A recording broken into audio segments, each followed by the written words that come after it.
சிவா நல்லா இருக்கேன் சிவா. இல்ல என் ஃப்ரெண்ட் ஒருத்தருக்கு உடம்பு சரியில்ல. அதனால அன்னைக்கு அன்எக்ஸ்பெக்டடா நான் கொஞ்சம் ஏர்லி மார்னிங் ஹாஸ்பிட்டல் போக வேண்டியதாயிருச்சு. அதனால தான் உங்களுக்கு ஃப்ரைடே லேட் நைட் இன்ஃபார்ம் பண்ற மாரி ஆயிருச்சு. ரொம்ப சாரி. ஃபைன். இப்போ நம்ம இன்னைக்கு செஷன் ஸ்டார்ட் பண்ணுவோம். இன்னைக்கு வந்து நம்ம பார்க்க போறது வந்து ஃபங்ஷன்ஸ் அப்படிங்கிறது தான் நம்ம பார்க்க போறோம். அப்போ ஃபங்ஷன்னா என்ன? அப்படிங்கிறதெல்லாம் நம்ம டிஸ்கஸ் பண்ணுவோம். இப்போ தான் கொஞ்சம் கொஞ்சமா நம்ம என்ன பண்ண போறோம்னா, அப்படியே புரோகிராமிங், ஆப்ஜெக்ட் ஓரியன்டட் புரோகிராமிங் அப்படிங்கிறதுக்குள்ள நம்ம வந்து வரப்போறோம். அதுக்கான ஃபர்ஸ்ட் ஸ்டெப் தான் ஃபங்ஷன்ஸ் பத்தி நம்ம வந்து டிஸ்கஸ் பண்ணுவோம். நம்ம ஃபங்ஷன்ஸ் பத்தி டிஸ்கஸ் பண்ணிட்டு, அதுக்கப்புறமா கொஞ்சம் ஃபைல் ரீடிங், எக்செப்ஷன் ஹேண்ட்லிங் இந்த மாரி ஏரியாஸ்லாம் வந்து நம்ம போக ஆரம்பிக்கலாம். அப்போ ஃபங்ஷன் நான் என்னோட என்னோட நோட்ஸ உங்களுக்கு ஷேர் பண்றேன். நீங்க செஞ்சு பார்க்கிறதுக்காக. சரியா? சரி. இப்போ ஃபங்ஷன் இப்போ என்னோட ஸ்க்ரீன் ஷேர் பண்ணியிருக்கேனா, ஃபங்ஷன்ஸ்னா என்ன? அப்படின்னா, ஏற்கனவே நம்ம வந்து நெறைய ஃபங்ஷன்ஸ் யூஸ் பண்ணியிருக்கோம். லென்ன்னு ஒரு ஃபங்ஷன் யூஸ் பண்ணியிருக்கோம். பிரிண்ட்ன்னு ஒரு ஃபங்ஷன் யூஸ் பண்ணியிருக்கோம். உங்களுக்கு பழசெல்லாம் ஞாபகம் இருந்ததுன்னா, சிஹெச்ஆர்ன்னு ஒரு ஃபங்ஷன் யூஸ் பண்ணியிருக்கோம். ஓஆர்டி அப்படின்னு ஒரு ஃபங்ஷன் யூஸ் பண்ணியிருக்கோம். ரேஞ்ச் யூஸ் பண்ணியிருக்கோம். இந்த மாதிரி வந்து நெறைய வந்து நம்ம ஃபங்ஷன்ஸ் வந்து யூஸ் பண்ணியிருக்கோம். இல்லையா? அப்போ வந்து ஃபங்ஷன்னா என்ன? அப்படின்னு யாராவது கேள்வி கேட்டாங்கன்னா, ஃபங்ஷன்ங்கிறது ரொம்ப ரொம்ப ஈஸி. இந்த ஃபங்ஷன் அப்படிங்கிறதுக்கு தான் வந்து ஜாவால, சி ஷார்ப்லலாம் வந்து மெத்தட் அப்படின்னு வேற ஒரு பேர் உண்டு. அது ஃபங்ஷன்னாலும் சரி, மெத்தட் அப்படின்னு பேர் வச்சாலும் சரி, இதுக்கு அவங்க என்ன பேர் சொன்னாலும் சரி. ஒரு ஃபங்ஷன் அப்படின்னா என்னன்னா, நான் வந்து ஒவ்வொரு இன்ஸ்ட்ரக்ஷனா இப்போ நீங்க இமேஜின் பண்ணிக்க வேண்டியது, ஃபங்ஷன் பத்தி நீங்க இமேஜின் பண்ணிக்க வேண்டியது, என் முன்னாடி நிக்கிறது ஒரு ரோபோ. அந்த ரோபோ கிட்ட போயி, "ரோபோ இங்க வா. இந்தா ரூ. 10 கையில வச்சுக்கோ. கடைக்கு போ. இந்த பொருள வாங்கிட்டு வா. வாங்கிட்டு வந்து சில்லறைய வந்து இந்த இடத்துல வையி. பொருள வந்து இந்த இடத்துல வையி. வந்துட்டு நீ வந்து கை, கால் கழுவிட்டு உட்கார்ந்து நீ படிக்க ஆரம்பிச்சிரு." இந்த மாரி நான் வந்து ஒரு ரோபோட்ட கதை சொல்றேன்னு வச்சுக்கோங்களேன். இப்ப நான் வந்து ஒரு 10 இன்ஸ்ட்ரக்ஷன் பாஸ் பண்ணியிருப்பேன். "இங்க வா. காச வாங்கிக்கோ. கடைக்கு போ. பொருள வாங்கு. அவர் குடுக்குற மீதிய வாங்கிக்கோ. வீட்டுக்கு வா. இந்த இடத்துல வையி." இப்படி ஒரு 10 இன்ஸ்ட்ரக்ஷன் பாஸ் பண்ணியிருக்கேன். அப்போ 10 இன்ஸ்ட்ரக்ஷன் பாஸ் பண்ணும்போது பிராக்டிகலா எனக்கு இருக்கிற டிஃபிகல்ட்டி என்ன? அப்படின்னா ஒவ்வொரு தடவையும் ரோபோவுக்கு நான் இப்படி 10 இன்ஸ்ட்ரக்ஷன் பாஸ் பண்ணிக்கிட்டே இருக்கணுமா? அப்படிங்கிற கேள்வி வந்துருது இல்லையா? அந்த இடத்துல நான் என்ன பண்றேன்னா, இந்த 10 இன்ஸ்ட்ரக்ஷனையும் லிஸ்ட் பண்ணி அதுக்கு ஒரு பேர் வச்சுக்கிறேன். ஷாப்பிங் அப்படின்னு பேர் வச்சுக்கிறேன். அப்ப நான் ரோபோவுக்கு இனிமேல் வந்து ஷாப்பிங்கிற ஆக்டிவிட்டிய நீ பண்ணுப்பா அப்படின்னு மட்டும் சொன்னா போதும். அப்போ what you mean by shopping அப்படின்னு கேட்கும். ஓ! அதோட டெஃபினிஷன் உனக்கு தெரியாதா? நான் அதோட டெஃபினிஷன் என்னங்கிறது உனக்கு சொல்றேன்ப்பா. அப்படின்னு சொல்லி ஷாப்பிங்ன்னு இனிமேல் நான் சொன்னேன்னா, நீ செய்ய வேண்டிய ஸ்டெப்ஸ் என்னென்ன? அப்படின்னு நான் சொல்லிற போறேன். அவ்வளோதாங்க. இந்த இடத்துல நம்ம ஷாப்பிங்ன்னு சொல்றோம்ல, இந்த ஷாப்பிங் அப்படிங்கிறதுக்கு தான் வந்து ஃபங்ஷன். அதாவது அந்த இடத்துல ரோபோ ஃபங்ஷன் ஆகுது. இயங்குது.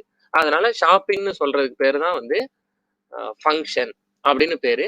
இத வந்து வேற புரோகிராமிங் லாங்குவேஜஸ்ல மெத்தட் அப்படின்னும் சொல்லுவாங்க. ஏன் அத மெத்தட்ன்னு சொல்றாங்கன்னா, மெத்தடாலஜிக்கலா ஒரு சரியான முறைப்படி நான் வந்து அத பயன்படுத்திக்கிறேன். ஒரு ஒரு 10 இன்ஸ்ட்ரக்ஷன், 20 இன்ஸ்ட்ரக்ஷன சேர்த்து வச்சு, ஒரு மெத்தடாலஜிக்கல் அப்ரோச்ல நம்ம வந்து அத கொண்டு போறோம். அப்படிங்கிறதுனால அத வந்து சில புரோகிராமிங் லாங்குவேஜஸ்ல மெத்தட் அப்படின்னும் சொல்லுவாங்க.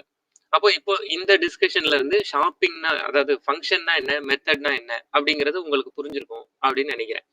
அப்போ இதுல எல்லா ப்ரோக்ராமிங் லாங்குவேஜஸ்லயுமே மெத்தட வந்து எப்படி கண்டுபிடிப்பாங்க? இப்போ ஷாப்பிங்ன்னு நீங்க சொல்றீங்க. அப்போ ஷாப்பிங்ன்னு சொல்றது இது ஒரு ஃபங்ஷன் அப்படின்னு எப்படி தெரியும்? பைத்தானுக்கோ, ஜாவாவுக்கோ, சி ஷார்ப்புக்கோ எப்படி தெரியும்னா, இந்த பிராக்கெட்ஸ் குடுத்திருப்பாங்க. உங்களுக்கு சாட்ல குடுத்திருக்கிறேன் பாருங்க.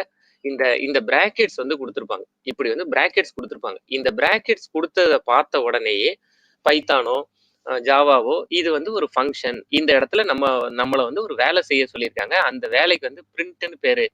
நல்லா பார்த்துக்கோங்க. நீங்க பிரிண்ட்ன்னு சொன்ன உடனே பைத்தானுக்கு இங்கிலீஷ் புரிஞ்சிராது. அப்ப அந்த பிரிண்ட்ங்கிறதுக்கு பின்னாடி ஒரு டெவலப்பர் கொஞ்சம் லைன் எழுதியிருப்பாரு.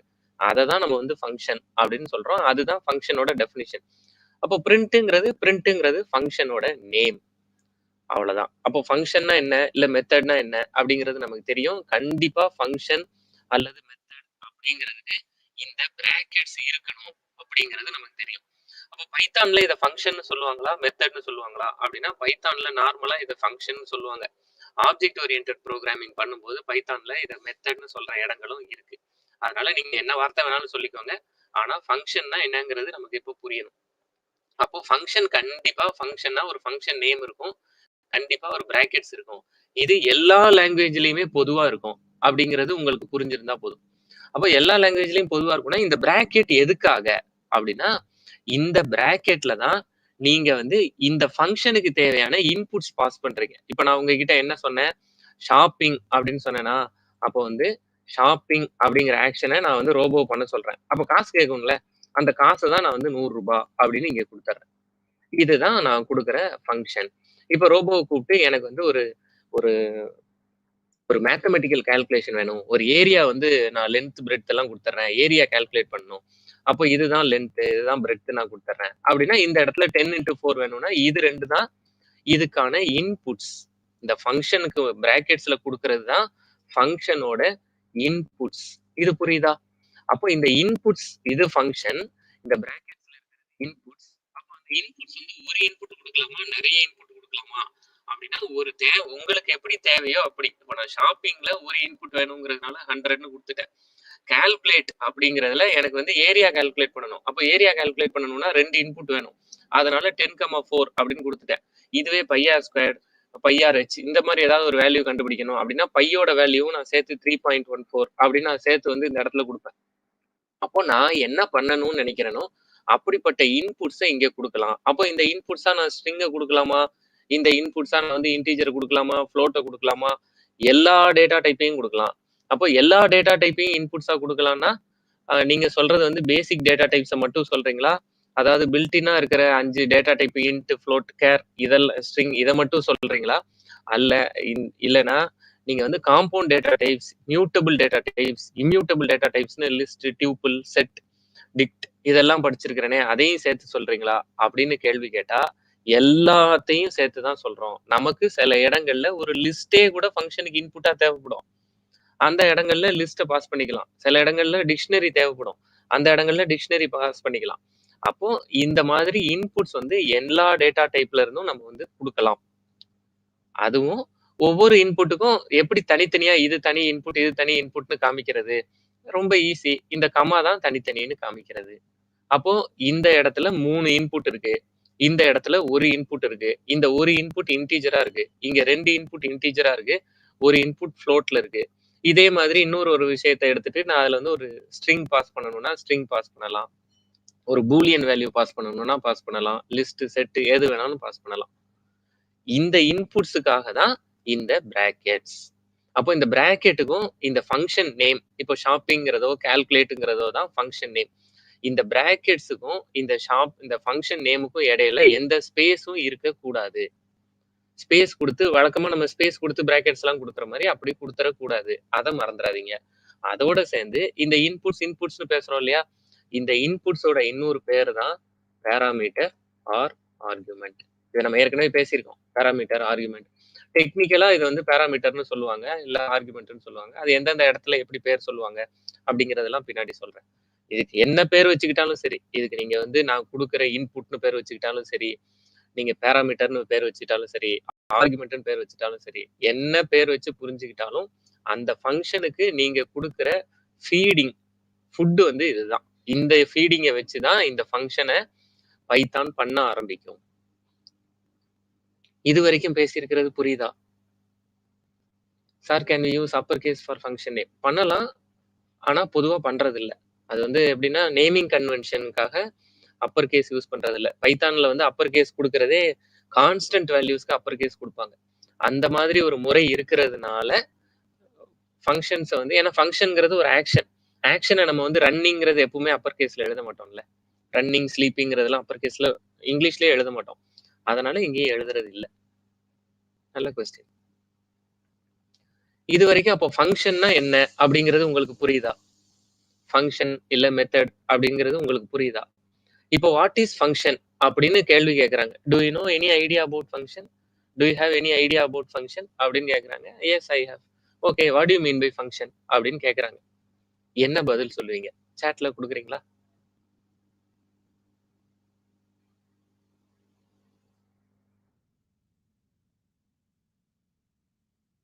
கொஞ்சம் டீட்டெயிலா முருகன் சொல்லியிருக்கிற அண்டர்ஸ்டாண்டிங் கரெக்ட். கொஞ்சம் ஒரு சென்டென்ஸாவே நீங்க சொல்றீங்கன்னா எப்படி சொல்லுவீங்க? Perform set of operations by calling its name. Perfect. Janet சொல்லியிருக்கிறது நல்ல answer. What is function? Perform set of okay இல்ல Miranda to perform same action again and again. Okay. நம்ம ஏன் ஃபங்ஷன் பத்தி கத்துக்கணும்? அதுக்கு தான் மிராண்டா சொல்ற ஆன்சர். ஓகே ஃபங்ஷன்ங்கிறது நான் ஏன் ஃபங்ஷன்னு ஒண்ண கத்துக்கணும்? இது வரைக்குமே நல்லா தானே போயிட்டு இருக்கு. அப்ப நான் ஏன் ஃபங்ஷன்னு ஒண்ண கத்துக்கணும்? அப்படின்னா என்ன ஆன்சர் சொல்லுவீங்க?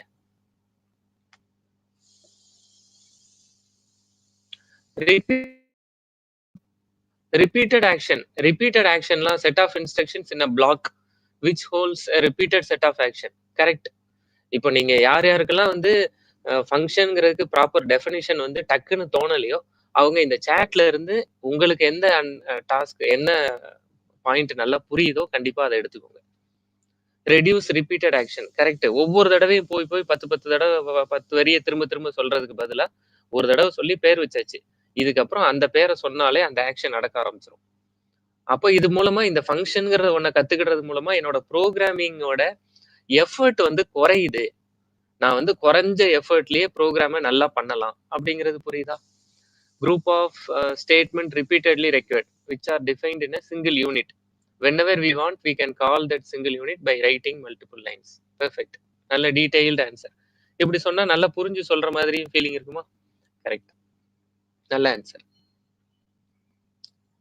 Code reusability. இங்க சுபாஷ் ஆன்சர் சொல்லியிருக்காங்க. இது வந்து ஃபங்க்ஷன்ங்கிறது நித்யாலட்சுமி ஃபங்க்ஷன் இஸ் செட் ஆஃப் இன்ஸ்ட்ரக்ஷன்ஸ்னு சொல்லியிருக்காங்க. சுபாஷ் வந்து கோட் ரீயூசபிலிட்டி. இப்போ சுபாஷ் சொல்ற பாயிண்ட் உங்களுக்கு புரியுதா? ஒரு ஃபங்க்ஷன் நான் கத்துக்கிட்டது மூலமா கோட் ரீயூசபிலிட்டி அப்படிங்கிற ஒரு கான்செப்டை நான் தெரிஞ்சுக்கிடுறேன். அப்படிங்கிற பாயிண்ட் புரியுதா?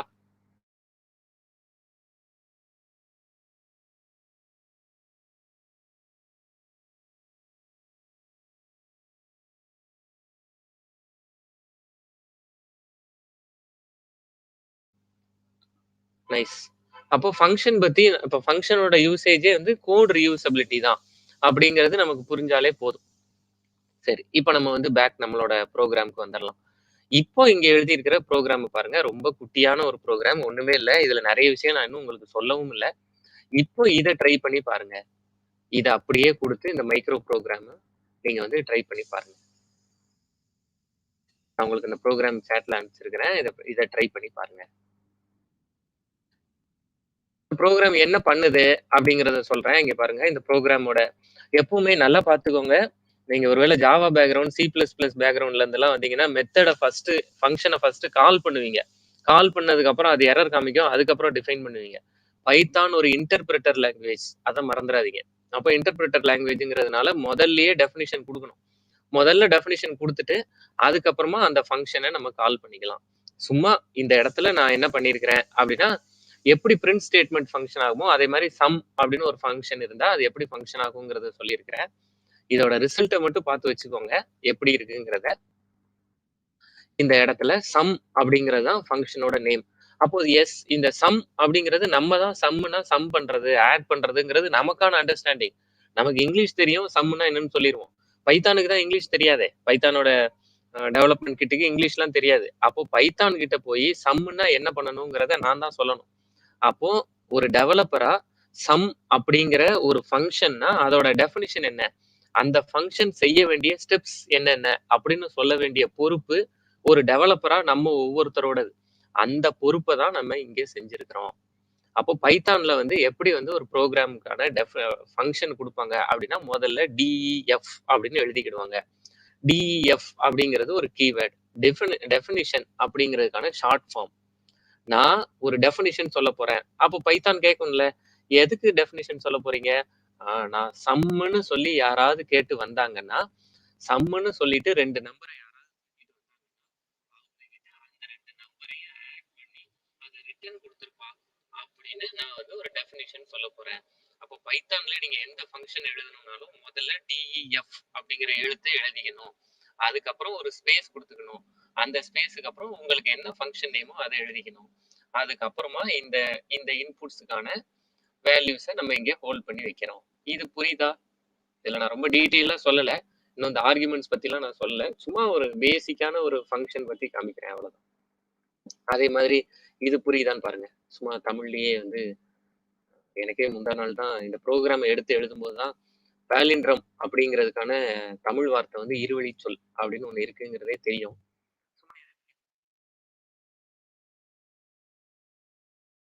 பாலிண்ட்ரம்ங்கிறது உங்களுக்கு தெரியும்னு நான் நினைக்கிறேன் இல்லையா? பாலிண்ட்ரம்னா இப்ப மலையாளம், அப்பா, அம்மா இதெல்லாம் வந்து பாலிண்ட்ரம். அவ்வளவுதான். இந்த ப்ரோக்ராமை ட்ரை பண்ணி பாருங்க. எப்படி பாலிண்ட்ரம் ப்ரோக்ராம் பைத்தான்ல எவ்வளவு ஈஸியா இருக்கு அப்படிங்கறது பாருங்க. அப்போ நம்ம வந்து ஸ்லைசிங் ஆபரேட்டர் எல்லாம் ப்ராப்பரா தெரிஞ்சு வச்சுக்கிட்டோம் அப்படின்னா ஒரு பாலிண்ட்ரம் ப்ரோக்ராமை நம்மளால எவ்வளவு ஈஸியா பண்ண முடியும் அப்படிங்கிறது இப்ப நமக்கு தெரிஞ்சிடும். இப்ப நீங்க வந்து ஏதாவது ஒரு இன்புட் மலையாளம் கொடுத்து பாருங்க, அப்பா கொடுத்து பாருங்க, அம்மா கொடுத்து பாருங்க, ஏதாவது இந்த மாதிரி மேடம் கொடுத்து பாருங்க. இந்த ப்ரோக்ராம் கரெக்டா ஒர்க் ஆகுதா அப்படிங்கிறத கன்ஃபார்ம் பண்ணிக்கோங்க. Whereas Python is dynamically typed so that we can pass any data types as parameters. நல்ல கொஸ்டின், நல்ல கொஸ்டின். ஜாவா பேக்ரவுண்ட்ல இருந்தோ இல்ல சி பிளஸ் பிளஸ் பேக்ரவுண்ட்ல இருந்தோ இந்த கொஸ்டின் கேட்கிறேன். வேற என்ன கேட்கிறாரு? Python is dynamically type. இப்போ நான் உங்ககிட்ட வைக்கிற ரெக்வஸ்ட் எல்லாம் இது உங்களுக்கு புரியுதா? இப்போ நம்ம வந்து ஒவ்வொரு செஷன் அட்டன் பண்றோம்னா பேரலா இந்த கொஸ்டினுக்குலாம் நமக்கு ஆன்சர் தெரியுதா அப்படிங்கிறத கேட்டுக்கிட்டே வரணும் மனசுக்குள்ள.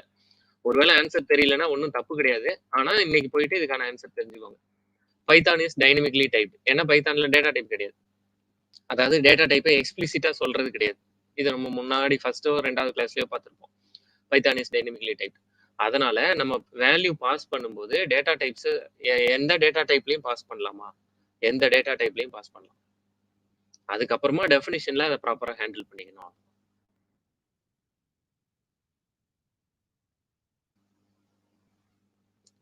பெர்ஃபெக்ட். மிராண்டா வந்து ஆன்சர் சொல்லிட்டாரு. இப்போ நீங்களுமே வந்து இந்த பாலிண்ட்ரம் ப்ரோக்ராம் பண்ணியிருப்பீங்க அப்படின்னு நம்புறேன். சரியா? இதெல்லாம் சும்மா நான் வந்து இந்த இடத்துல நல்லா பார்த்துக்கோங்க. ஃபங்க்ஷனுக்கான டெஃபினிஷன் சொல்லியிருக்கோம். ஆனா இந்த இடத்துல என்ன பண்ணியிருக்கிறோம் அப்படின்னா ப்ரோக்ராம் எங்கேருந்து முதல்ல ப்ரோக்ராம்ல நான் வந்து யாராவது பாலிண்ட்ரம்னு ஒரு வார்த்தையை சொல்லிட்டு பாலிண்ட்ரம்னு உன்கிட்ட வந்து கேட்டு எனக்கு பாலிண்ட்ரம் கண்டுபிடிக்கணும் அப்படின்னு ஒரு வார்த்தை கொடுத்தாங்கன்னா அவங்க கிட்ட இது ரெண்டையும் கம்பேர் பண்ணி வர்ற ரிசல்ட்டை ரிட்டர்ன் பண்ணு அப்படின்னு சொல்லிடுறேன். இப்போ இந்த இடத்துல என்ன நடக்குதுங்கிறது புரியுதா? இந்த லைன் இருக்குல்ல, இந்த லைன்ல என்ன நடக்குது அப்படிங்கிறது புரியுதா? ரெண்டையும் கம்பேர் பண்ணுது. இந்த இடத்துல என்ன ரிட்டர்ன் ஆகுங்கிறது உங்களால கெஸ் பண்ணி சொல்ல முடியுதா? இந்த இடத்துல ரிட்டர்ன் கொடுக்குற இடத்துல இந்த இடத்துல என்ன நடக்குது, என்ன டேட்டா டைப் ரிட்டர்ன் ஆகும், இல்ல என்ன ரிட்டர்ன் ஆகும் அப்படிங்கறத சொல்ல முடியுதா?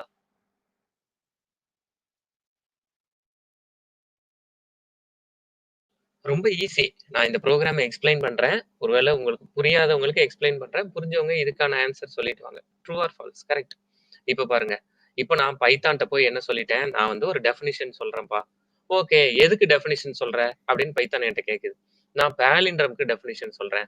யாராவது இனிமேல் பாலிண்ட்ரம் அப்படின்னு இப்படி கேபிட்டல்ஸ்ல எல்லாத்தையும் ஸ்மால் லெட்டர்லயே டைப் பண்ணி யாராவது ஒருத்தர் ஒரு வார்த்தையை தூக்கிட்டு வந்தாங்கன்னா அந்த வார்த்தையை எடுத்துக்கோப்பா. அந்த வார்த்தையை எடுத்து அந்த வார்த்தையை ரிவர்ஸ் பண்ணு. அப்ப ரிவர்ஸ் பண்றது எப்படி? ரிவர்ஸ் பண்றதும் எப்படின்னு நான் உனக்கு சொல்லி கொடுத்துறேன். இந்த பாரு, இந்த மாதிரி கோலன் கோலன் -1ன்னு கொடுத்தேன்னா ஸ்லைசிங் ஆபரேட்டர்லாம் யூஸ் பண்ணிக்கலாம். அப்படி ஸ்லைசிங் ஸ்டெப் ஆபரேட்டர்லாம் யூஸ் பண்ணி நான் வந்து ரிவர்ஸ் பண்ணிடுறேன். இப்போ எனக்கு வார்த்தை இந்த இடத்துல இப்படி கொடுக்குறேன்னு வைங்களேன். பிரிண்ட்னு கொடுத்து நான் வந்து இந்த வார்த்தையை இப்படி கொடுக்குறேன் அப்படின்னா எனக்கு இப்படி கிடைச்சிடும். இதை நான் வந்து ஒரு இடத்துல ஸ்டோர் இப்போ பிரிண்ட் பண்ணிக்கலாம். இதை நான் ஸ்டோரும் பண்ணிக்கலாம். ரிவர்ஸ்ட் வேர்ட் அப்படின்னு நான் இதை வந்து ஸ்டோரும் பண்ணிக்கலாம். இதை ஸ்டோர் பண்ணிக்கிட்டேன். இப்படி ஸ்டோர் பண்ணினதுக்கு அப்புறமா நான் என்ன பண்றேன்? கொடுத்துருக்கிற வார்த்தையும் கொடுத்துருக்கிறதுக்கு வார்த்தைன்னு தானே பேர் வச்சிருக்கிறோம். அதுவும் ரிவர்ஸ்டும் ரிவர்ஸ்ட் வேர்டும் சமமா ரிவர்ஸ்ட் வேர்டும் சமமா இருக்கு அப்படின்னா ரிட்டன் ட்ரூ. இல்லைன்னா எல்ஸ் ரிட்டன் ஃபால்ஸ் அப்படின்னு எழுதிடுறேன். இவ்வளவு பெருசு எழுதுறது தான் சுருக்கி இத இங்க ஸ்டோர். இப்ப இந்த பக்கம் இருக்கிறதும் இந்த பக்கம் இருக்கிறது ஒண்ணு தானே. அப்ப இந்த ரிவர்ஸ்ட் வேர்டுன்னு எங்கெங்கெல்லாம் இருக்கோ அங்கங்கெல்லாம் நான் இதையே எழுதிக்கலாம்ல. ஏன்னா இது ரெண்டும் சமம் தானே, இந்த சமக்குறி போட்டு சொல்றோம். அதனால இத எடுத்து இங்க கொடுத்துக்கிறேன். அப்போ இதை எடுத்து இங்க கொடுத்துட்டு எனக்கு இதோட ரிசல்ட் வந்து ட்ரூ ட்ரூ இப்படி சமமா இருந்தா ட்ரூ, சமமா இல்லைன்னா ஃபால்ஸ்ன்னு சொல்லுங்க அப்படின்னு சொல்லிடுறேன். அப்போ இது 2ம் சமம்னா எனக்கு ட்ரூ கிடைக்கும். இல்லன்னா ஃபால்ஸ் கிடைக்கும். இந்த 4 லைன தான் சுருக்கி ஒரே லைனா எழுதியிருக்காங்க. அவ்வளவுதான். சரியா? ஒருவேளை உங்களுக்கு யாருக்காவது இந்த லைன புரிஞ்சுக்கிறதுல கஷ்டமா இருந்தா, இப்படி குடுத்துக்கலாம். இவ்வளவு பெருசு எழுதிக்கலாம். இது ஒண்ணும் தப்பு கிடையாது. ஒருவேளை அதுல கஷ்டம் இருந்ததுன்னா, இப்படி எழுதிக்கலாம். இது புரோகிராமிங்ல இது எனக்கு புரியுதுன்னு நினைக்கிறவங்க ரொம்ப ஹாப்பி. புரியலன்னு நினைக்கிறவங்க வொரி பண்ண வேண்டிய தேவையில்ல. இப்போ பேலிண்ட்ரம்க்கு இவ்வளவு ஸ்டெப்ஸ சொல்லியாச்சு. இந்த இடத்துல என்ன சொல்லியிருக்கோம், ஏது சொல்லியிருக்கோம், அத கூட பின்னாடி பேசிக்கலாம்னு வச்சுக்கோங்களேன். கண்டிப்பா பேலிண்ட்ரம்னு யாராவது ஒரு வார்த்தைய தூக்கிட்டு வந்தா, ஒரு டெவலப்பரா நான் எனக்கு தோன்றதெல்லாம் சிஸ்டம்ட்ட சொல்லி வச்சுட்டேன். சரி, எனக்கு தோன்றதெல்லாம் சொல்லி வச்சாச்சு. இப்போ வந்து புரோகிராம் இப்போ பார்த்துக்கோங்க, இந்த டெஃபினிஷன் இன்டென்டேஷன் ஆயிருக்கு. இந்த இன்டென்டேஷனுக்கு தனியா வெளியில வந்து, இந்த இடத்துல வார்த்தை அப்படின்னு ஒரு இன்புட்ட வாங்குறேன். ஒரு வார்த்தை குடுங்களேன் அப்படின்னு கேட்கிறேன். உடனே அது ஒரு வார்த்தைய குடுக்குது. அதாவது நம்ம யூசர் கிட்ட இருந்து ஒரு வார்த்தைய வாங்குறோம். வாங்கி இதுதான் ஃபங்ஷன் காலிங். இத பார்த்த உடனே பிராக்கெட் இப்ப பிரிண்ட்ன்னு நம்ம குடுத்த உடனே பிரிண்ட் நடக்குதுல்ல. பிரிண்ட்ன்னு நம்ம வார்த்தைன்னு குடுத்த உடனே இந்த இன்புட்டுக்கு ஏத்த மாதிரி அவுட்புட் பிரிண்ட் ஆகுதுல்ல. சிஹெச்ஆர்னு குடுத்த உடனே கேரக்டரா மாறுதுல்ல. லென்ன்னு குடுத்த உடனே லென்த் எடுத்துட்டு வந்து குடுக்குதுல்ல. அதே மாதிரி பேலிண்ட்ரம்னு குடுத்த உடனே பேலிண்ட்ரமோட டெஃபினிஷன் எங்க? எங்கேயாவது மேல இருக்கா அப்படின்னு தேடி பைத்தான் போயிரும். இப்ப லைன் நம்பர் இந்த 2601ல இருந்து 2591க்கு போயிரும். நீங்க என்ன வார்த்தை சொல்றீங்களோ அத தூக்கிட்டு போயிரும். இந்த நீங்க என்ன வார்த்தை இப்ப நான் வந்து இந்த இடத்துல மேடம் அப்படின்னு ஒரு வார்த்தை சொல்லியிருந்தேன்னா, இப்ப வார்த்தை அப்படிங்கிற பாக்ஸுக்குள்ள மேடம் அப்படிங்கிற எழுத்துக்கள் தான் இருக்கும். அந்த எழுத்த எடுத்துட்டு இங்க போயிரும். அப்போ இந்த வார்த்தையில என்ன இருக்கும்? மேடம் அப்படின்னு இருக்கும். அத ரிவர்ஸ் பண்ணி நீங்க வந்து ஸ்டெப் ஆப்பரேட்டர் யூஸ் பண்ணி ஸ்லைசிங் பண்ணி ரிவர்ஸ் பண்ணீங்கன்னா என்ன கிடைக்கும்? மேடம்னு கிடைக்கும். அந்த ரிவர்ஸ்டு வேர்ட் இப்ப என்னவா இருக்கும்? மேடம்னு கிடைக்கும். அது 2யும் சமமான்னு பார்க்கிறோம். சமமா இருந்தா ட்ரூன்னு கிடைக்கும். அப்போ அந்த ட்ரூங்கிறது ரிட்டர்ன் ட்ரூன்னு குடுத்துருக்கிறோமா? இந்த ரிட்டர்ன்னா எங்க ரிட்டர்ன் ஆகணும்? ரோபோவ கூப்பிடுறோம். கடைக்கு போயிட்டு ரிட்டர்ன் வா அப்படின்னு சொல்றோம். ரோபோ எங்க ரிட்டர்ன் ஆகும்? நீங்க எந்த இடத்துல நின்னு கூப்பிட்டீங்களோ அதே இடத்துக்கு ரிட்டர்ன் ஆகும். அதே ஐடியா தான் இங்கேயும். இப்போ பேலிண்ட்ரம்ங்கிறத நான் கூப்பிட்டுருக்கிறேன். பேலிண்ட்ரம்ங்கிற வேலையை செய்ப்பா அப்படின்னு ரோபோட்ட சொல்லியிருக்கிறேன். அங்க கிடைக்கிற ரிசல்ட்ட எடுத்துக்கிட்டு ரிட்டர்ன் வா அப்படின்னு சொன்னேன்னா, எங்க ரிட்டர்ன் ஆகும்? இந்த இடத்துக்கு வந்ததுக்கு அப்புறம் இந்த பேலிண்ட்ரம்ங்கிறத எங்க கால் பண்ணாங்க? 2601 லைன் நம்பர் 2601ல தானே கால் பண்ணியிருக்காங்க. அந்த இடத்துக்கே ரிட்டர்ன் வரும். அப்போ இந்த ரிட்டர்ன்ங்கிறது ஒரு கீவேர்ட். இந்த ரிட்டர்ன் எப்படி யூஸ் ஆகுது அப்படிங்கிறது தெரியுதா?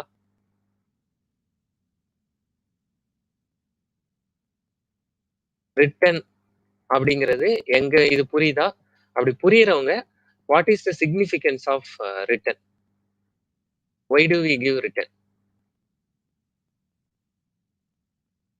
இல்ல what is the purpose of return? அப்படிங்கிறதுக்கு எனக்கு சாட்ல ஆன்சர் சொல்லுங்க. ஏன் நான் வந்து ரிட்டர்ன்னு ஒண்ண கத்துக்கணும்? புரியாதவங்க எனக்கு புரியலன்னே சொல்லிருங்க.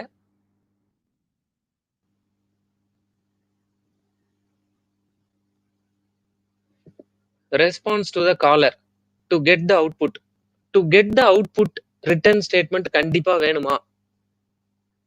இல்ல மேல எழுதியிருக்கிற எக்ஸாம்பிள்லாம் அப்படிப்பட்ட எக்ஸாம்பிளே சொன்னதுனால அப்படிப்பட்ட அண்டர்ஸ்டாண்டிங்ல இருக்கிறீங்களா? இப்போ இந்த இடத்துல இந்த ப்ரோகிராம் பார்த்துக்கோங்களேன். இந்த இடத்துல கண்டிப்பா ரிட்டர்ன் வேணுமா? பிரிண்ட்ன்னு குடுத்தாலே போதாதா? இந்த இடத்துல பிரிண்ட்ன்னு குடுத்தாலே அவுட்புட் வந்துராதா?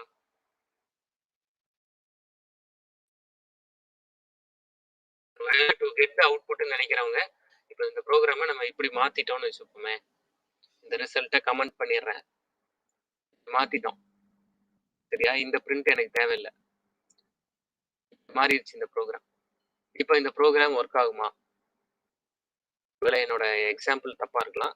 அதுல உங்களுக்கு இந்த அண்டர்ஸ்டாண்டிங் வந்திருக்கலாம். அவுட்புட்ட வாங்குறதுக்கு கண்டிப்பா ரிட்டர்ன் வேணுமா? கிருஷ்ணகுமார் டு ஸ்டோர் வேல்யூவா? வேல்யூ ஸ்டோர் பண்றதுக்கு ரிட்டர்ன் வேணுமா? என்னென்ன ஆன்சர்லாம் சொல்லியிருக்கிறீங்க? ரெஸ்பான்ஸ் டு த காலர் அது பெர்ஃபெக்ட்டான answer. Print the word. Print the வேர்டுக்கு தான் பிரிண்ட்னே ஒரு ஃபங்க்ஷன் இருக்கே. அதுக்கு எதுக்கு ரிட்டர்ன் யூஸ் பண்றீங்கன்னு கேட்டா என்ன ஆன்சர் பண்ணுவோம்? If we did not give return then the answer won't be prompted to user. Very nice. Prompted நல்ல டேர்ம் யூஸ் பண்ணியிருக்கீங்க. Karpagam The return statement terminates the execution of a function and returns control to the calling function. இது ஒரு perfect answer. இதை நீங்க இன்டர்வியூல எல்லாம் use பண்ணிக்கலாம், இவங்க கற்பகம் சொல்லியிருக்கிறத. ஆனா இப்ப முதல்ல அவங்க சொல்லியிருக்கிற ஆன்சரை புரிஞ்சுக்கோங்க. புரிஞ்சுட்டு இதை சொன்னீங்கன்னா இப்போ இது ரொம்ப ரொம்ப சூப்பரான ஒரு ஆன்சர்.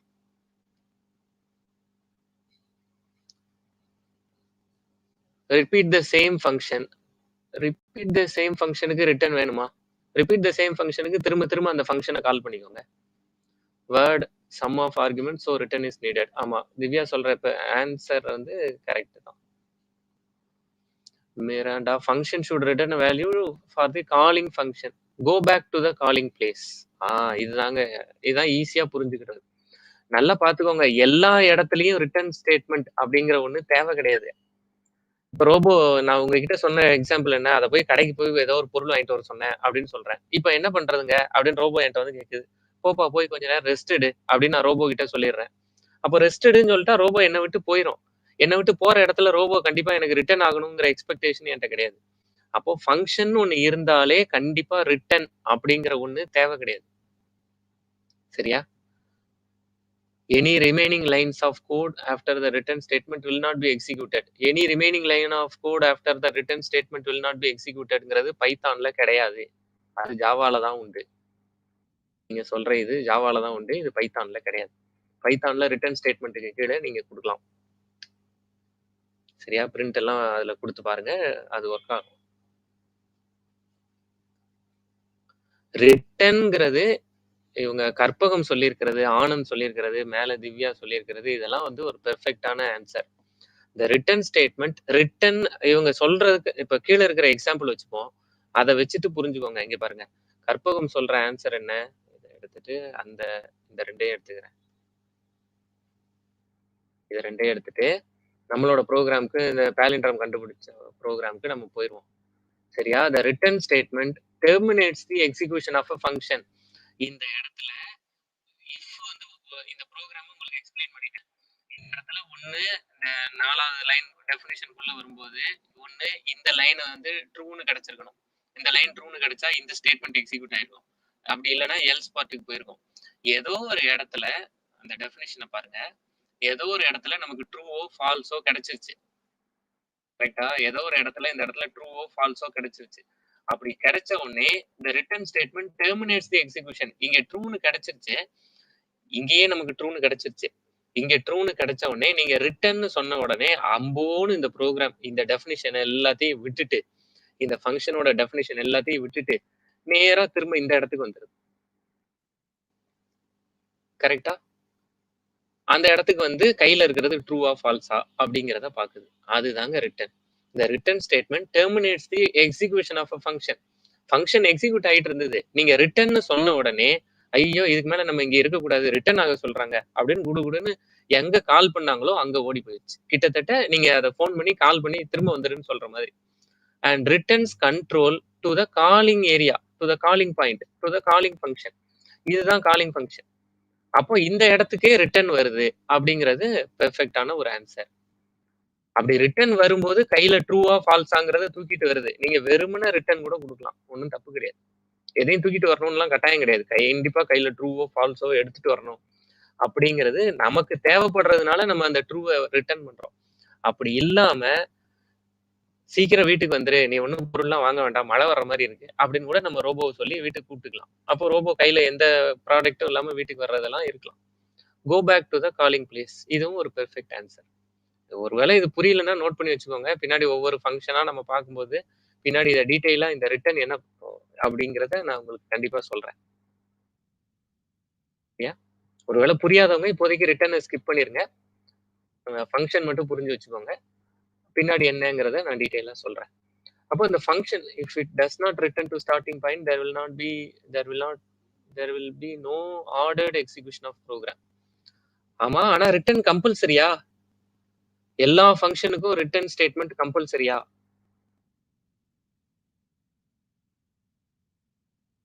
அப்படிங்கிற क्वेश्चन தான் இங்க நிக்குது. நோ, அதான் கரெக்டான ஆன்சர்.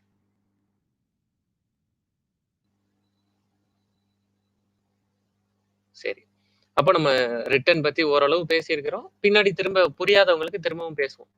அப்போ பார்த்துக்கலாம் நம்ம. இப்போ வந்து ஸ்கோப் ஆஃப் வேரியபிள் அப்படிங்கிறத பத்தி பேசப் போறேன். இப்போ ஸ்கோப் ஆஃப் வேரியபிள்ங்கிறத சும்மா சாதாரணமா புரிஞ்சுக்கோங்க. இப்போ எப்படின்னா, நீங்க ஒரு கடைக்கு போறீங்க. உங்களோட பர்ஸ்லயோ, இல்ல உங்களோட பேக்லயோ வந்து ஒரு ரூ. 10,000 பணம் இருக்கு. உங்க பர்ஸ்ல இல்ல பேக்ல ரூ. 10,000 பணம் இருக்கு. அப்போ உங்ககிட்ட மொத்தமா ரூ. 10,000 இருக்கு. நீங்க என்ன பிளான் பண்ணியிருக்கிறீங்க? இன்னைக்கு வந்து நம்ம ஒரு படம் பார்த்துட்டு, வரும்போது அப்படியே ஷாப்பிங் பண்ணிட்டு, சாப்பிட்டுட்டு ஹோட்டல்ல போய் சாப்பிட்டுட்டு வரலாம் அப்படிங்கிறது தான் உங்க பிளான். அப்போ உங்க பிளான்ல வந்து 3 ஃபங்ஷன் இருக்கு. ஃபங்ஷன் 1 வந்து வாட்சிங் மூவி. ஃபங்ஷன் 2 வந்து ஷாப்பிங். ஃபங்ஷன் 3 வந்து கோயிங் டூ ஹோட்டல். இப்படி 3 ஃபங்ஷன் இருக்கு. இந்த 3 ஃபங்ஷனுக்கும் சேர்த்து உங்ககிட்ட இருக்கிற மொத்த மணி வந்து ₹10,000. சரியா? அப்போ ஒரு இடத்துல போய் நீங்க வந்து டிக்கெட் எடுக்கிறதுக்கோ, இல்ல ஹோட்டல்லயோ போய் அ பணம் கட்டலான்னு பார்க்குறீங்க. பணம் கட்டலான்னு பார்த்தீங்கன்னா, அந்த இடத்துல மொத்த 10,000யுமே எடுத்து குடுப்பீங்க. மொத்த 10,000த்தையும் எடுத்து குடுத்து, எவ்வளோ வேணுமோ எடுத்துட்டு மீதி குடுங்கன்னு குடுக்க மாட்டோம்ல. பார்ப்போம் ஒரு 5 ரூ. 2,000 நோட் இருக்கு அப்படின்னா, ஒரு ரூ. 2,000 நோட்ட எடுத்து குடுப்போம். அப்போ அந்த ஃபங்ஷனுக்கு தேவையான மணி ₹2,000. அப்போ குளோபலா உங்கள மொத்தத்தையும் இந்த இந்த ரூ. 10,000 செலவு பண்ற மொத்த உலகமும் நீங்க தான். அப்போ குளோபலா அந்த ரூ. 10,000 உங்களுக்கு. நீங்க இப்போ ஒரு பர்ட்டிகுலர் ஃபங்ஷன் பண்றீங்க. அந்த ஃபங்ஷன் அப்படிங்கிறது வந்து கெட்டிங் டிக்கெட்ஸ் ஃபார் மூவி. அப்போ கெட்டிங் டிக்கெட்ஸ் ஃபார் மூவிங்கிற ஃபங்ஷனுக்கு உங்களுக்கு நீங்க ரூ. 2,000 குடுத்து 4 டிக்கெட் குடுங்க அப்படின்னு கேட்கிறீங்க. அப்போ இந்த ஃபங்ஷனுக்கு தேவையான பணம் ரூ. 2,000 அப்படின்னு எடுத்து வைக்கிறீங்கல்ல. அது அந்த ஃபங்ஷனுக்கு மட்டும் அப்படின்னு சொன்னீங்கன்னா, அந்த வேரியபிள் அந்த வேல்யூக்கு பேரு அந்த ரூ. 2,000 பணத்துக்கு பேரு லோக்கல் வேரியபிள். இது புரியுதா? ஏன்னா அந்த ரூ. 2,000 எதுக்காக? அந்த ரூ. 2,000 ஒரே ஒரு ஃபங்ஷனுக்காக. அந்த ஒரு ஃபங்ஷனுக்குள்ள இருக்கிற வேரியபிளுக்கு பேரு லோக்கல் வேரியபிள். அதோட மொத்த ஸ்கோப்புமே அந்த ரூ. 2,000வுமே அந்த தியேட்டர்லயே காலியா போயிரும். அப்படிங்கிறதுனால தான் அதுக்கு அத தாண்டி வெளியில வராது. அப்படிங்கிறதுனால தான் அதுக்கு லோக்கல் வேரியபிள் அப்படின்னு பேரு. லோக்கல் வேரியபிள்னா என்னங்கிறது புரியுதா? இப்ப நான் உங்களுக்கு இந்த ப்ரோகிராம் அனுப்பிச்சு வைக்கிறேன். இத எக்ஸிக்யூட் பண்ணி பார்த்துருங்க. இதுல இருந்து லோக்கல் வேரியபிள். முதல்ல இந்த லோக்கல் வேரியபிள்ங்கிற ஐடியா புரியுதா? ஸ்கோப் அப்படிங்கிறது எவ்வளவு தூரம் அப்படிங்கிறது தான் ஸ்கோப். அப்போ லோக்கல் வேரியபிள்னா ஒரு பர்ட்டிகுலர் ஃபங்ஷனுக்கு மட்டும் நான் யூஸ் பண்ற வேரியபிள். அதுக்கு பேரு வந்து லோக்கல் வேரியபிள். இப்போ நான் இங்க ஒரு ஃபங்ஷன் எழுதி வச்சிருக்கிறேன். என்ன ஃபங்ஷன்? நான் வந்து சேஞ்ச் வாங்கணும். என் கையில ரூ. 2,000 இருக்கு. இப்போ என் பர்ஸ்ல ரூ. 10,000 இருக்கு. இந்த ரூ. 10,000ல ரூ. 10,000 எடுத்து குடுத்து நான் சேஞ்ச் கேட்க போறதில்ல. அதுல இருந்து ஒரு ரூ. 2,000 மட்டும் எடுத்து எனக்கு சேஞ்ச் குடுங்க அப்படின்னு நான் வந்து கேட்க போறேன். அப்போ இந்த பிரின்ட் ஃபங்ஷன் இப்படி இருக்கணும். சரியா? இல்ல. இங்க இந்த ஃபங்ஷன கால் பண்ணணும். நீங்க வந்து. இப்ப இந்த ஃபங்ஷன் காலிங்க வந்து நான் இங்க எழுதல. அதையும் சேர்த்து எழுதிக்கோங்க. இப்போ நீங்க இத எக்ஸிக்யூட் பண்ணாலே உங்களுக்கு தெரிஞ்சிரும். இதுல. எப்படி இந்த வேல்யூ வருது அப்படிங்கிறது நமக்கு தெரிஞ்சிரும். இது புரியுதா? இப்ப நான் என்ன ஃபங்ஷன் எழுதியிருக்கேன்னா, சும்மா தமிழ்ல எழுதி வச்சிருக்கேன் அவ்வளவுதான். சேஞ்ச் பண்ண வேண்டிய மணி அது வந்து ரூ. 2,000. அப்போ இந்த ரூ. 2,000ங்கிறது சேஞ்ச் பண்ண வேண்டியதுங்கிறது இந்த ஃபங்ஷனுக்கு உள்ள மட்டும் தான் தெரியும். அப்படின்னு நான் எழுதி வச்சிருக்கிறேன். அவ்வளவுதான். அப்போ லோக்கல் வேரியபிள்னா என்ன அப்படிங்கிறது புரியுதா? இப்படி புரியிறவங்க வாட் இஸ் லோக்கல் வேரியபிள் அப்படிங்கிறத சொல்லுங்க. What is local variable? புரியாதவங்க கண்டிப்பா புரியலங்கிறத சொல்லிருங்க.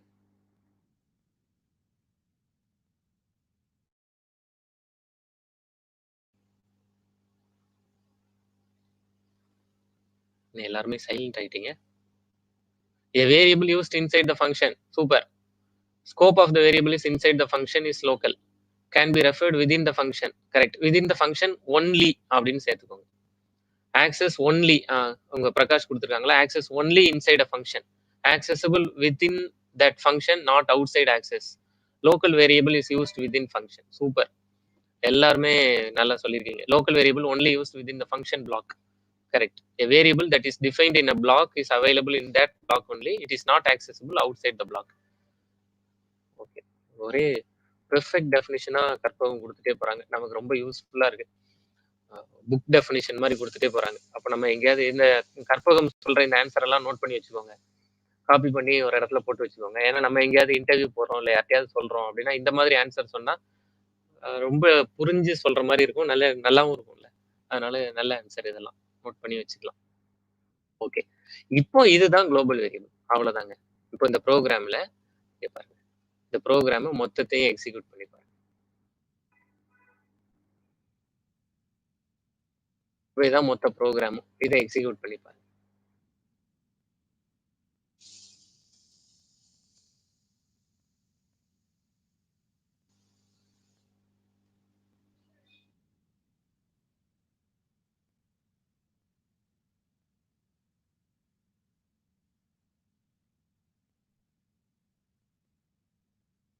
இப்ப இந்த ப்ரோகிராம் என்ன சொல்லுதுங்கிறது புரியுதா? இந்த ப்ரோகிராம்ல என்ன சொல்றோம்? ஃபர்ஸ்ட் நான் வந்து கெட்டிங் சேஞ்ச் மாற்ற வேண்டியது அப்படின்னு சொல்லி ஒரு ஃபங்ஷன் வச்சுக்கிட்டேன். என்னோட ஃபங்ஷன் நேம் இதுதான். ஆக்ஷன். ஆக்ஷனோட நேம் வந்து இதுதான். அதுக்கான இன்புட் இதுதான். அப்போ அந்த இன்புட் நான் என்ன பண்ணிட்டேன்? ரூ. 2000 ரூ. 2000க்கு சில்லற மாத்தணும்னா அப்படின்னு முடிவு பண்ணிட்டேன். ஆனா என்ட்ட இருக்கிற மொத்த பணம் வந்து ரூ. 10,000. சரியா? அப்ப மொத்தமா ரூ. 10,000 இருக்கு. அப்ப மொத்தமா நான் இன்னைக்கு எனக்கு செலவழிக்கிறதுக்கு என் கையில இருக்கிற பணம் எவ்வளவு? ரூ. 10,000. ஆனா நான் மாத்த வேண்டிய பணம் எவ்வளவு? ரூ.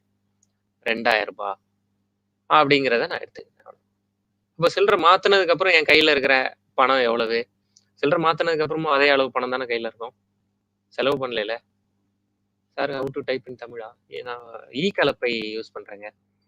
கலப்பை அப்படின்னு ஒரு சாஃப்ட்வேர் யூஸ் பண்றேன். இது வந்து tamila.orgல டவுன்லோட் பண்ணிக்கோங்க. இது ஒரு நல்ல சாஃப்ட்வேர்.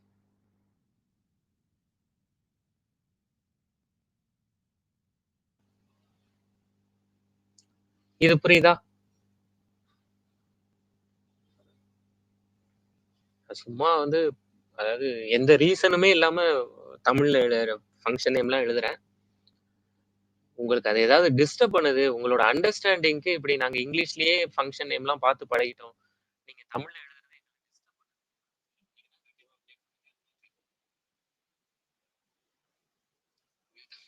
இங்கிலீஷ் ஓகேங்க. தமிழ்ல விட்டு இங்கிலீஷ்ல. இதுக்கப்புறம் இருக்கிற ப்ரோகிராம் எல்லாம் இங்கிலீஷ்க்கு நான் கண்டிப்பா மாத்திடுறேன். சரியா? ஓகே.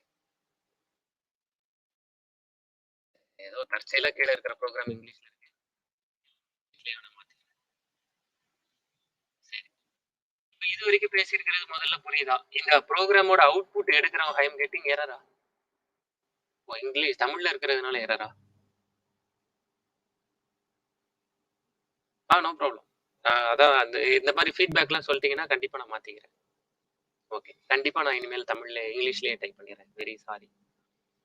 சரியா? இப்ப இந்த ப்ரோகிராம் மட்டும் அவுட்புட் பார்த்துட்டு, அப்ப மத்தவங்க பார்த்துட்டு சொல்றீங்களா? இந்த ப்ரோகிராம்க்கான அவுட்புட் எப்படி வருது? அப்படிங்கிறத மத்தவங்க பார்த்துட்டு சொல்றீங்களா?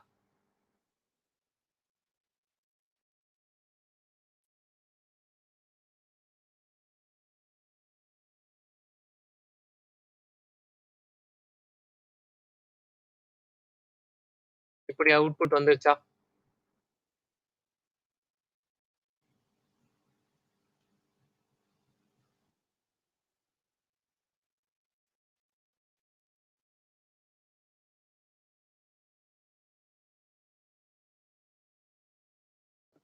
ஏன் வந்து நீங்க வந்து ஒரே இந்த இடத்துல பார்த்துக்கோங்க. இதான் வேரியபிள் நேம். இந்த இடத்துல பணம்னு குடுக்குறது தான் உங்களோட ஐடென்டிஃபையர். Variable name. நீங்க குடுக்குற வேரியபிள் இந்த இடத்துல பணம்னு பிரிண்ட் பண்ணா 2000ன்னு பிரிண்ட் ஆகுது. இந்த இடத்துல செலவழிக்க வேண்டிய பணம்னு பிரிண்ட் பண்ணா இந்த இடத்துல மணி இல்ல அமௌண்ட் அப்படிங்கிறது 10,000ன்னு பிரிண்ட் ஆகுது. இந்த இடத்துல 10,000ன்னு பிரிண்ட் ஆகுது. இந்த இடத்துல 2000ன்னு பிரிண்ட் ஆகுது. இந்த இடத்துல 10,000ன்னு பிரிண்ட் ஆகுது. எப்படி நான் ஒரே பணம் அப்படிங்கிற ஒரே வேரியபிள தான் பிரிண்ட் பண்றேன். ஆனா ஒரு இடத்துல 2000ன்னும் ஒரு இடத்துல 10,000ன்னும் எப்படி வருது அப்படிங்கிறது புரியுதா? இந்த ப்ரோகிராம ஒரு தடவ அண்டர்ஸ்டாண்ட் பண்ணிக்கோங்களேன். முதல்ல நான் ஒரு டெஃபினிஷன் குடுத்துட்டேன். அங்க வந்து இதுல வந்து இத அப்படியே பேரலலா இங்கிலீஷ்லயே டைப் பண்ணி வச்சுருவோம். இந்த இடத்துல நான் வந்து ஒரு டெஃபினிஷன் குடுத்துட்டேன். அந்த டெஃபினிஷனுக்கு வந்து நான் சேஞ்ச் அப்படின்னு வச்சுட்டேன். இங்க வந்து அமௌண்ட் வேணும் அப்படிங்கிறத சொல்லிட்டேன். ஓகே. இந்த இடத்துல எனக்கு வந்து சேஞ்ச் எவ்வளவுக்கா எந்த ரூபாய்க்கான சொல்லிட்டேன். இடத்துல வந்து சேஞ்ச் நீடட் ஃபார் அப்படின்னு பிரிண்ட் பண்றேன். அப்படின்னு குடுத்துட்டு அமௌண்ட்ன்னு குடுத்துடுறேன். அவ்வளவுதான். இதே அப்ப இதுதான் என்னோட டெஃபினிஷன். என்னோட ஃபங்ஷன் நேம் என்ன? சேஞ்ச். அதுக்கு நான் குடுக்குற பாராமீட்டர் ஆர்குமென்ட் என்ன? அமௌண்ட். அவ்வளவுதான். அந்த அமௌண்ட்டோட லோக்கல் வேல்யூ என்ன? 2000. அவ்வளவுதான். இதே இடத்த இப்ப நான் வந்து இப்போ இப்படி ஒரு டெஃபினிஷன் சொல்லிட்டேன். நல்லா பார்த்துக்கோங்க. டிஃபைன் பண்ணி வச்சிருக்கிறேன். ரோபோவோட மைண்ட்ல போய் யாராவது சேஞ்சுன்னு கேட்டு வந்தாங்கன்னா, நீ இத தான்ப்பா பண்ணணும் அப்படின்னு சொல்லி வச்சிருக்கிறேன். இன்னும் யாரும் கேட்டு வரல. இந்த 3 லைன் மட்டும் டைப் ஆயிருக்கும்போது யாரும் கேட்டு வரல. இப்போ திடீர்னு ஒருத்தர் வராரு. எப்படி வராரு? எனக்கு கொஞ்சம் சேஞ்ச் வேணுங்க அப்படின்னு சொல்லிட்டு வராரு. அப்ப அவரு சேஞ்ச் வேணும்னு சொல்லிட்டு வர்றதுக்கு முன்னாடியே அவர் கையில மொத்தமா 10,000 வச்சிருக்காரு. அவரு இததான் நான் வந்து டூ பி ஸ்பென்ட் அப்படின்னு இந்த அமௌண்ட்ட தான் அவர் வச்சிருக்கிறாரு. அப்ப அவர் கையில இருக்கிற அமௌண்ட் வந்து மொத்த அமௌண்ட் இதுதான். இததான் என் கையில இருக்கிற மொத்த அமௌண்ட். ஆனா அந்த மொத்த அமௌண்ட்க்கு எனக்கு சேஞ்ச் வேண்டாம். எனக்கு ஒரு ரூ. 2000 சேஞ்ச் குடுங்க. அப்படிங்கிறதோட இல்ல அமௌண்ட் என் நான் சொல்ற அமௌண்ட்டுக்கு சேஞ்ச் குடுங்க அப்படின்னா, இப்ப நாங்க ரூ. 2000 சேஞ்ச் தர்றோம். அப்படின்னு நம்ம ஒத்துக்கிடுறோம். அப்போ இதுதான் ஃபங்ஷன் காலிங். இந்த இடம் தான் ஃபங்ஷன் காலிங். இது புரியுதா? இது ஃபங்ஷன் காலிங் ஸ்டேட்மெண்ட். இது ஃபங்ஷன் டெஃபினிஷன் ஏரியா. இது ஃபங்ஷன் நேம். இந்த இடம் ஃபங்ஷன் காலிங். இந்த ஃபங்ஷன் காலிங்ல நீங்க அமௌண்ட்ன்னு ஒரு வேல்யூ குடுக்குறீங்க. அப்படி ஃபங்ஷன் காலிங்ல குடுக்கும்போது அமௌண்ட்ங்கிறதா நீங்க குடுக்குற இன்புட். ஃபங்ஷன் காலிங்ல குடுக்கும்போது இந்த இன்புட்டுக்கு பாராமீட்டர் அப்படின்னு பேரு. ஃபங்ஷனோட டெஃபினிஷனுக்கு போகும்போது அதே இன்புட்டுக்கு ஆர்குமென்ட் அப்படின்னு பேரு. அவ்வளவுதான்.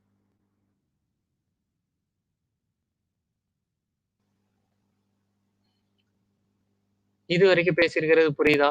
இந்த மேல இருக்கிற ப்ரோகிராம இப்ப நம்ம அப்படியே கன்வெர்ட் பண்ணி வச்சிருக்கிறோம். இதே ஸ்டேட்மெண்ட், பிரிண்ட் ஸ்டேட்மெண்ட்ட ஆஃப்டர் ஆஃப்டர் கெட்டிங் சேஞ்ச் அப்படின்னு நம்ம மாத்திக்கலாம். அவ்வளவுதாங்க இந்த ப்ரோகிராம இங்கிலீஷ்லயும் மாத்தியாச்சு.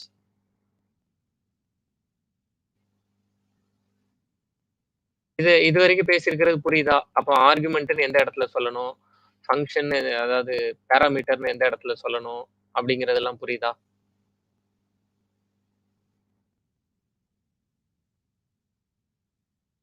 ஸ்டாட்டிக் மெத்தட் இஸ் அவைலபிள் என்ன கேட்டிருக்காங்க?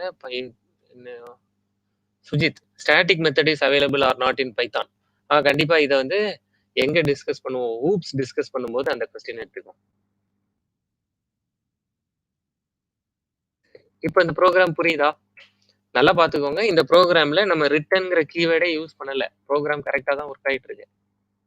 இப்போ ரிட்டர்ன் கீவேர்ட் எல்லா ஃபங்ஷனுக்கும் வேணுமா? அப்படின்னா எல்லா ஃபங்ஷனுக்கும் தேவையில்ல அப்படிங்கிறதுக்கே நம்ம கையில ப்ரோகிராம் இருக்கு.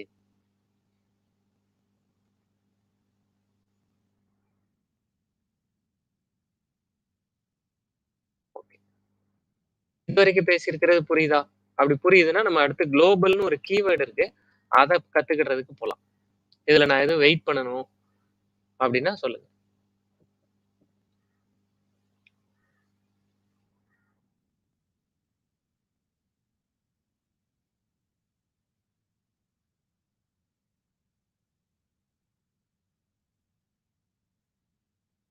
இதுக்கெல்லாம் இதுவரைக்கும் நம்ம பேசினதுல இருந்து what is function? Why do we need function? After definition we have to indent the next line. ஆமா கண்டிப்பா. ஏன்னா ஃபங்ஷன் எங்க முடியுதுன்னு எப்படி தெரியும் மிராண்டா? அதனால டெஃபினிஷன் ஸ்டேட்மெண்ட் கொடுத்ததுக்கு அப்புறம் கண்டிப்பா இன்டெண்ட் பண்ணி தான் எழுதணும். இப்போ இதுவரைக்கும் படிச்சதுல what is function? Why do we need function? Def keyword explain இதெல்லாம் நமக்கு தெரியணும். டிஃப் வந்து என்ன பண்ணும் அப்படிங்கிறதெல்லாம் நமக்கு தெரியணும். ஃபங்ஷன் காலிங்னா என்ன அப்படிங்கிறது தெரியணும். ஆர்குமெண்ட்டுக்கும் பாராமீட்டருக்குமான டிஃபரன்ஸ் என்ன? ரெண்டுமே ஒண்ணுனாலும் இது ரெண்டுத்துக்குமான டிஃபரன்ஸ் என்ன? இந்த 5 கொஸ்டினுக்கும் நமக்கு ஆன்சர் தெரியணும். தியரிட்டிக்கலாவும் தெரியணும். ஒரு ப்ரோகிராம் வச்சு எக்ஸ்பிளைன் பண்ணியும் நமக்கு சொல்ல தெரியணும்.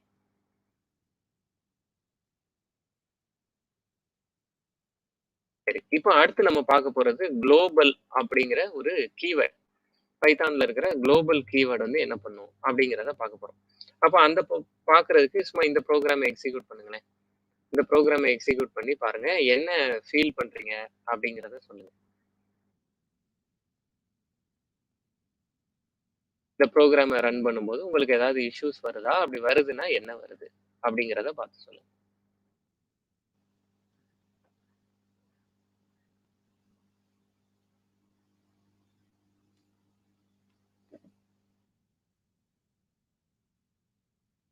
இப்படி வருதா?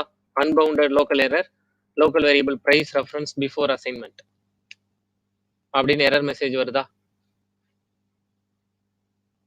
கரெக்ட். இப்படி வந்து ஒரு எரர் மெசேஜ் வருது. என்ன எரர் மெசேஜ்னா நல்லா பாத்துக்கோங்க. இப்போ இந்த இந்த ப்ரோக்ராம் இருக்குல்ல, இந்த ப்ரோக்ராம்ல பிரைஸ் 1ன்னு கொடுத்துருக்கணும்ல. இந்த பிரைஸ் 1 வந்து லோக்கல் வேரியபிளா, குளோபல் வேரியபிளா?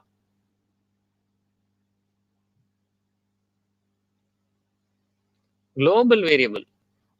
ஒரு குளோபல் வேரியபிள எடுத்து லோக்கலா யூஸ் பண்றீங்க. இப்போ நான் வந்து ரூ. 2000 நான் என் கையில இருக்கிற மொத்த காசு ரூ. 10,000. சரி ரூ. 10,000க்கு சேஞ்ச் வாங்கலான்னு போனா, அவர் அத 10,000த்த 8,000மாவோ, 12,000மாவோ மாத்துறதுக்கு அந்த ஃபங்ஷனுக்குள்ள நான் சேஞ்சுன்னு ஒரு ஃபங்ஷன் போனேன்ல, அந்த ஃபங்ஷனுக்குள்ள போய் நீங்க குடுத்த காசு ரூ. 8,000 தான் அப்படின்னு மாத்துறதுக்கு அவருக்கு ரைட்ஸ் உண்டா? அவருக்கு ரைட்ஸ் கிடையாதுல்ல. ஃபங்ஷனுக்குள்ள போய் ஏன்னா குளோபல் வேரியபிள் அது. அப்போ குளோபல் வேரியபிள லோக்கலா ஒருத்தர் மாத்துறதுக்கு அவருக்கு ரைட்ஸ் கிடையாது. அப்படிங்கிறது புரியுதா? இந்த பாயிண்ட் கரெக்ட்டா? ஒரு குளோபல் வேரியபிள ஒரு லோக்கல் ஏரியாக்குள்ள போய் மாத்திக்கிடுறது. இப்ப நம்ம பார்த்த எக்ஸாம்பிள் என்ன? கெட்டிங் சேஞ்ச் அப்படிங்கிறத நம்ம பார்த்த எக்ஸாம்பிள். அங்க போயிட்டு அந்த ரூ. 10,000ங்கிறத இல்ல நீங்க கொடுத்த மொத்த காசே ரூ. 2,000 தான். நீங்க கொடுத்த மொத்த காசே ரூ. 5,000 தான். அப்படின்னு மாத்துறதுக்கான ரைட்ஸ். அதுல எடிட் பண்ணி ஸ்டோர் பண்றதுக்கு அதுல ரூ. 2,000 இப்படி கூட பிளஸ் பண்றது, மைனஸ் பண்றது கேட்கல. இப்படி பிரைஸையே மாத்திடுறோம். ஏற்கனவே குளோபலா இப்ப நம்ம வந்து ஒரு பொருள இப்ப வந்து எப்படி இத வந்து செல் அப்படின்னு ஒரு ஃபங்ஷன் வச்சுக்கோங்களேன். இப்ப வந்து ஓனர் என்ன சொல்லியிருக்கிறாரு, எந்த பொருள் எடுத்தாலும் ரூ. 10 அப்படின்னு வித்துட்டு இருக்கிறாரு. அப்போ சேல்ஸ்மேன் வந்து செல்லுங்கிற ஆக்ஷன் பண்ணும்போது எல்லா பொருளையும் எடுத்து ரூ. 12க்கு விக்கிறாரு. இப்படி விக்கிறதுக்கு சேல்ஸ்மேனுக்கு ரைட்ஸ் உண்டா? கிடையாதுல்ல. அந்த பாயிண்ட் தான் இங்க. எல்லாத்தையும் ரூ. 10க்கு விய்ங்கன்னு சொல்லிட்டா எல்லாத்தையும் ரூ. 10க்கு வித்துக்கலாம். இந்த லைன வந்து நம்ம வந்து வச்சுக்கலாம். கீழ பிரிண்ட் பிரைஸ் அப்படிங்கிறதுக்கு வச்சுக்கலாம். ஆனா அதை இப்படி எடிட் பண்ண கூடாது. அப்படி எடிட் பண்றதுனால தான் ப்ராப்ளம்ஸ் வந்து நமக்கு வருது. அப்படிங்கிறது புரியுதா? அத அவாய்ட் பண்ணணும். நான் வந்து ஒரு குளோபல் வேல்யூவ தான் மாத்துறேன். அதுக்கு எனக்கு ரைட்ஸ் இருக்கு அப்படின்னு நீங்க ஃபீல் பண்ணுனீங்கன்னா, நான் ஓனர்ட்ட சொல்லிக்கிடுறேன். இந்த வேல்யூ மாத்துறேன். இது வந்து ஒரு குளோபல் வேல்யூ. குளோபலா இவ்வளோ தான் டிசைட் பண்ணியிருக்காங்க. ஆனா நம்ம ஏரியால கூட ரூ. 2 வச்சு குடுத்தா தப்பு கிடையாது. அப்பதான் நமக்கு இன்னைக்கு கட்டுப்படி ஆகும். அப்படின்னு ஃபீல் பண்ணுனீங்கன்னா, அத எக்ஸ்பிளிசிட்டா சொல்லணும்.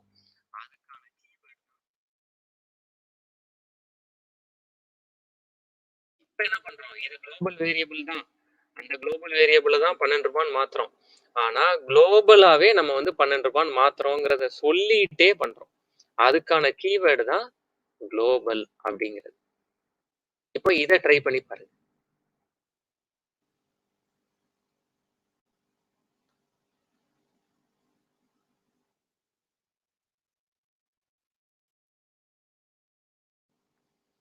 இந்த ப்ரோகிராம ட்ரை பண்ணி பாருங்க. ட்ரை பண்ணி பார்த்துட்டு, கடைசியா அந்த லைனையும் சேர்த்து வேணா பிரிண்ட் பண்ணி பாருங்க. கடைசியா பிரைஸ்ன்னு என்ன பிரிண்ட் ஆகுது அப்படிங்கிறத பிரிண்ட் பண்ணி பாருங்க.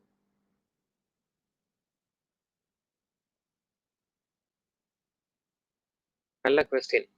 நான் இந்த கொஸ்டின் தான் எதிர்பார்த்துட்டு இருந்தேன். இந்த previous program we modified the value of amount. So அதனால தான் நீங்க நெறைய பேர் அமைதியா இருந்துட்டீங்களா? இந்த ப்ரோகிராம்ல நீங்க அமௌண்ட்ட மாடிஃபை பண்ணுனீங்களே, நீங்க வந்து 2000ன்னு மாடிஃபை பண்ணுனீங்க. ஆனா அதுக்கு அதுக்கு நேர்மாறா நீங்களே இப்ப பேசிட்டு இருக்கிறீங்க. இந்த இடத்துல நல்லா பார்த்துக்கோங்க. நம்ம இது வந்து இங்க 2 வேரியபிள் நமக்கு இருக்கு. சரி, இந்த ப்ரோகிராம் இருக்கட்டும். கொஞ்சம் குளோபல் பத்தி நம்ம டீட்டெயிலா பேசிட்டு, நான் திரும்ப வந்து அந்த ப்ரோகிராம எக்ஸ்பிளைன் பண்றேன். இல்ல யாருக்குமே அது டவுட் இல்லன்னா, உங்களுக்கு தனியா அத எக்ஸ்பிளைன் பண்றேன். டெலகிராம்ல தனியா அத எக்ஸ்பிளைன் பண்றேன். குளோபல்னா என்னன்னு கொஞ்சம் சொல்லுங்க. குளோபல்னா இப்போ ஒரு ஒரு ப்ரோகிராம் அப்படின்னா, அந்த ப்ரோகிராம்ல நெறைய ஃபங்ஷன்ஸ் எழுதலாம். அந்த எல்லா ஃபங்ஷன்ஸ்லயும் நீங்க யூஸ் பண்ணிக்கிறது தான் குளோபல். லோக்கல்னா ஒரே ஒரு ஃபங்ஷனுக்கு யூஸ் பண்ணிக்கிறது வந்து லோக்கல்.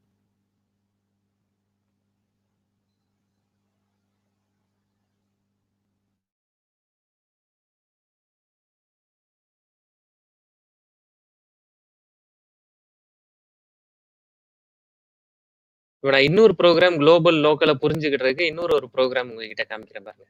இந்த ப்ரோகிராம் எக்ஸிக்யூட் பண்ணி பாருங்க. இப்போ இது உங்களுக்கு புரியும். இதே மாதிரி ப்ரோகிராம் தான் நம்ம பண்ணியிருக்கிறோம். இல்ல முதல்ல இந்த ப்ரோகிராமோட அவுட்புட்ட நீங்க பார்த்துட்டு சொல்லிடுறீங்களா? மேல நான் வந்து கால்குலேட் குடுத்துருக்கேன்ல. அத பார்த்துட்டு சொல்லுங்க. அதுக்கப்புறமா கீழ இருக்கிறது. அந்த இடத்துல இது வந்து ஒரு கீவேர்ட். குளோபல்ங்கிறது ஒரு கீவேர்ட்.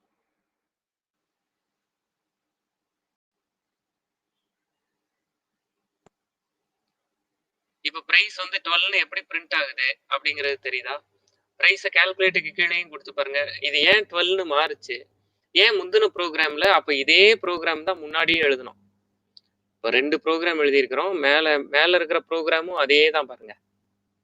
மேல இருக்கிற ப்ரோகிராம்லயும் இதே இப்ப இந்த ப்ரோகிராம்க்கும் இந்த இடத்துல செல்லா நம்ம வந்து கால்குலேட்னா இந்த ப்ரோகிராம்க்கும் இந்த ப்ரோகிராம்க்கும் எந்த டிஃபரன்ஸும் இல்ல. ஒரே ஒரு டிஃபரன்ஸ தவிர. இல்லையா?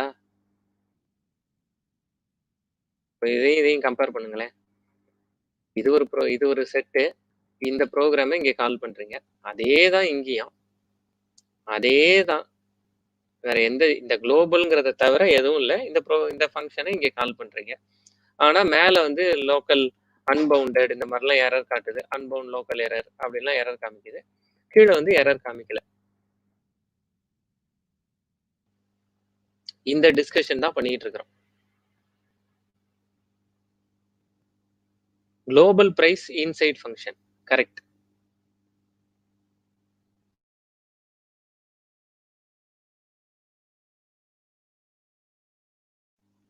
இதுல ஏதாவது சந்தேகம் இருக்கா?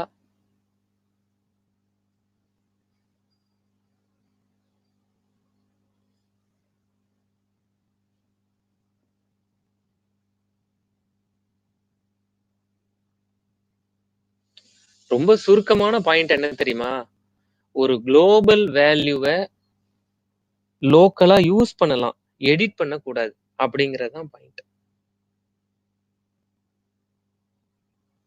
அப்படி எடிட் பண்ணணும்னு நீங்க நினைச்சீங்கன்னா, குளோபல்ங்கிற கீவேர்ட யூஸ் பண்ணிக்கணும்.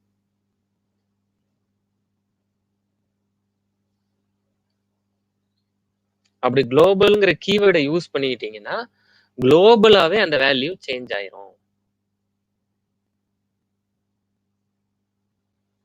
அததான் நான் உங்ககிட்ட சொன்னேன். இப்ப நான் ஒரு பொருள ரூ. 10க்கு விக்கலாம்னு நினைச்சிட்டு இருக்கிறேன். இன்னைக்கு எத எடுத்தாலும் ரூ. 10ன்னு விக்கலாம்னு நினைச்சிட்டு இருக்கிறேன். அப்போ நான் குளோபலா ஃபார் எனி ஃபங்ஷன் அந்த ப்ராடக்ட்டோட பிரைஸ் வந்து ₹10. ஆனா சேல்ஸ் பண்ணும்போது அத ₹12ன்னு மாத்தணும்னு நினைச்சாருன்னா, குளோபல்ங்கிற கீவேர்ட் யூஸ் பண்ணிக்கலாம். The concept is same in C or Java for global. ஆமாங்க. சேம் தான். அங்க குளோபல்ங்கிற கீவேர்ட் கிடையாது. குளோபல்ங்கிற கீவேர்ட் கிடையாது. இங்க குளோபல்ங்கிற கீவேர்ட் உண்டு. அவ்வளவுதான். அங்க வந்து அத கிளாஸ் லெவல் அதுக்கு வந்து ஃபீல்டுன்னு பேரு. கிளாஸ் லெவல் வேரியபிள்ஸா இருக்கும். கிளாஸ் லெவல் ஸ்டாட்டிக் வேரியபிள்ஸ் இல்ல class level non static variables. ஜாவால அதுக்கு ஃபீல்டுன்னு பேரு. சரியா? இந்த ஐடியா புரியுதா? ஏன் வந்து இந்த இடத்துல குளோபல்ங்கிற கீவேர்டு யூஸ் பண்றோம்? அப்போ குளோபல்ங்கிற கீவேர்டு யூஸ் பண்ணும்போது ப்ரோக்ராமோட அவுட்புட் எப்படி மாறுது?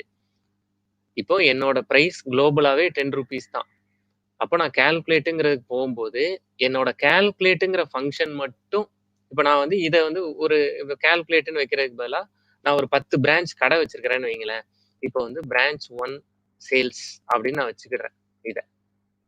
பிரான்ச் 1 சேல்ஸ் அப்படின்னு இந்த பேர் வச்சுக்கிறேன். என்னோட பிரான்ச் 1ல மட்டும் வந்து பிரைஸ வந்து என்ட்ட வேலை பார்க்குற ஒரு ஷாப்கீப்பர் அத ₹12ன்னு வித்துட்டு இருக்கிறாரு. இதுக்கு நான் பெர்மிட் பண்ணக்கூடாதுல்ல. அப்படி பெர்மிட் பண்றதா இருந்தா அவர் என்ட்ட வந்து சொல்லியிருக்கணும். நான் வந்து எல்லா பொருளையும் ₹12க்கு வித்துட்டு இருக்கிறேன் அப்படின்னு சொல்லணும். அப்படி சொல்லணும்னா அவர் குளோபலா சொல்லணும். எல்லார்கிட்டயும் சொல்லணும் அப்படிங்கிறது தான் இந்த குளோபல். அவர் என்ட்ட சொல்லாம அத மாத்துறதுக்கான ரைட்ஸ் அவருக்கு கிடையாது. அவர் அத எடிட் பண்ணி பிளஸ் பண்ணிக்கலாம். பிளஸ் பண்ணி இதுலயே அசைன் பண்றாரு. அப்போ என்னமோ நானே ₹12ன்னு சொல்லி வித்துக்கோங்க அப்படின்னு சொன்ன இமேஜினேஷன வெளியில குடுக்குறாரு. அப்படி பண்ணக்கூடாது. அப்படி பண்றதா இருந்தா, அவர் கண்டிப்பா குளோபல்ங்கிற கீவேர்ட குடுத்துட்டு தான் பண்ணணும். அப்போ குளோபல்ங்கிற கீவேர்ட குடுத்ததுக்கு அப்புறம், இந்த ஃபங்ஷனுக்கு வெளியில போய் பிரைஸ் என்னங்கிறத நான் எந்த பிரான்ச்ல உட்கார்ந்திருக்கிறேனோ, அந்த பிரான்ச்ல இருந்தே பிரைஸ் என்ன? இன்னைக்கு என்ன பிரைஸ்ல எல்லாரும் வித்துட்டு இருக்காங்க? அப்படின்னு பார்க்கணும்னு நினைச்சேன்னா, எனக்கே ₹12ங்கிறது தெரிஞ்சிரும். இந்த குளோபல்ங்கிற கீவேர்ட யூஸ் பண்ணாம அவர் வித்துட்டு இருந்தாருன்னா எனக்கு தெரியாது. அப்ப அந்த மாதிரியான இடத்துல தான் இந்த குளோபல் கீவேர்ட் யூஸ் ஆகுது. Can we use this global keyword in another function? பண்ணலாம். கண்டிப்பா பண்ணலாம். இப்ப நான் சொன்ன எக்ஸாம்பிள்லயே நெறைய சூப்பர் மார்க்கெட்ஸ்லலாம் வந்து ராத்திரி 9 மணியிலருந்து அந்த பால்லாம் விக்கிறாங்க. பால் விக்கும்போது சில சூப்பர் மார்க்கெட்ஸ்ல இப்போ நைட்டு 9 மணிக்கு கிடையே இல்ல. ஜெனரலா சொல்றேன். சில சூப்பர் மார்க்கெட்ஸ்ல வந்து அவங்களோட சேல்ஸ் கிளியரன்ஸ்க்காக நைட் 9 டூ 10 எல்லாத்தையும் ஆஃப் பிரைஸ்ல விக்கிறது. ஒ ஒ 1 லிட்டர் பால் 1/2 லிட்டர்ல காசுக்கு விக்கிறது. இதெல்லாம் பண்றாங்கல்ல. அப்போ அந்த 9 டூ 10 சேல்ஸ்க்கு மட்டும் குளோபலா அவங்க பிரைஸ மாத்திக்கலாம். அதனால வேற ஃபங்ஷன்லயும் கண்டிப்பா யூஸ் பண்ணிக்கலாம். இந்த ஐடியா தான் இந்த குளோபல் கீவேர்டுக்கான ஐடியா. இது புரியுதா?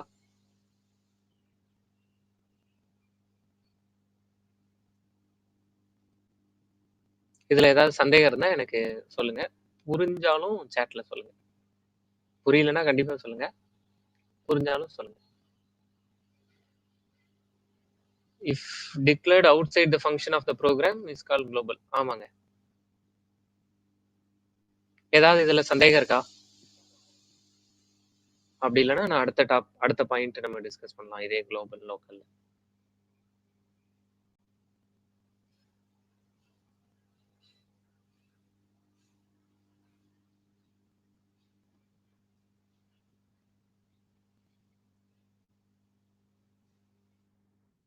புரோகிராம் புரியுதா?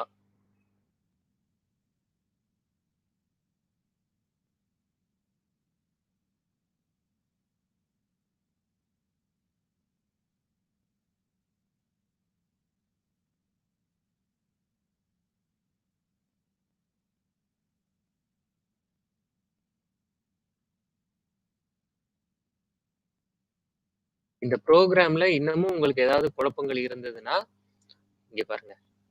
இந்த லைன கமெண்ட் பண்ணிருங்க. இந்த லைனையும் கமெண்ட் பண்ணிருங்க. இப்போ இந்த ப்ரோகிராம மீனிங்ல சொல்றேன் அப்படின்னா, குளோபல் வேரியபிள லோக்கலா யூஸ் பண்ணிக்கலாம். லோக்கலா யூஸ் பண்றதுக்கு தானே குளோபல் வேரியபிள். எல்லா ஃபங்ஷன்லயும் யூஸ் பண்றதுக்கு தானே குளோபல் வேரியபிள். இல்லையா? எந்த ஃபங்ஷன்லயுமே குளோபல் வேரியபிள யூஸ் பண்ணக்கூடாது. குளோபலா டிக்ளேர் பண்ற இந்த வேரியபிள எந்த ஃபங்ஷன்லயுமே யூஸ் பண்ணக்கூடாது. அப்படின்னா மீனிங்கே கிடையாது. அத டிக்ளேர் பண்றதுல. இப்படி ஒண்ணு சொல்றதுலயே அர்த்தமே கிடையாது. அப்போ இந்த பிரைஸ் 10ங்கிறது ஒரு குளோபல் வேரியபிள். இந்த குளோபல் வேரியபிள நான் என்னோட பிரான்ச் சேல்ஸுக்கு இன்னைக்கு பிரைஸ் என்ன? ஹெட் குவார்ட்டர்ஸ், ஹெட் ஆபீஸ்ல என்ன சொல்லியிருக்காங்கங்கிறத கேட்டு யூஸ் பண்ணிக்கலாம். எடிட் பண்ணக்கூடாது. எடிட் பண்றீங்கன்னா பெர்மிஷன் கேட்டுட்டு தான் எடிட் பண்ணணும். இப்போ நீங்க இந்த இடத்துல பிரைஸ் பிளஸ் 2 அதாவது இந்த லைனுக்கும் இப்போ இந்த இடத்துல இப்படி கொடுக்கறதுக்கும் இப்படி கொடுக்கறதுக்குமான வித்தியாசம் புரியுதா? இப்படி கொடுத்து பாருங்க.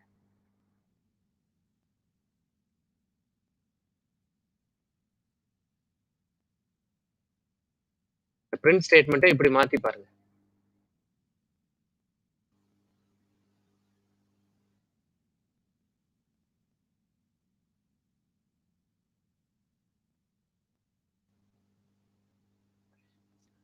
உங்ககிட்ட இப்ப கேட்கிற கேள்வி என்ன தெரியுமா? இப்படி குடுக்கறதும், இப்படி மேல குடுக்கறதும், இந்த 2 லைனும் சமமா வேற வேறயா? இந்த அண்டர்ஸ்டாண்டிங் தான் உங்களுக்கு லோக்கல், குளோபல் பத்தின அண்டர்ஸ்டாண்டிங். இந்த 2 லைன் பத்தின அண்டர்ஸ்டாண்டிங் தான் லோக்கல், குளோபல் பத்தின அண்டர்ஸ்டாண்டிங். சேம் இல்ல. இது 2ம் டிஃபரெண்ட். இது 2ஓட ரிசல்ட் சேம்.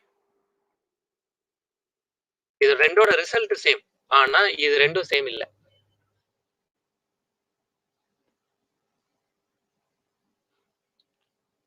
இது 2ம் சேம்ன்னு நினைக்கிறவங்க கண்டிப்பா சாட்ல சொல்லுங்க. டிஃபரெண்ட்ன்னு நினைக்கிறவங்க கூட ஏன்னா அதான் கரெக்ட்டான ஆன்சர் அதுல.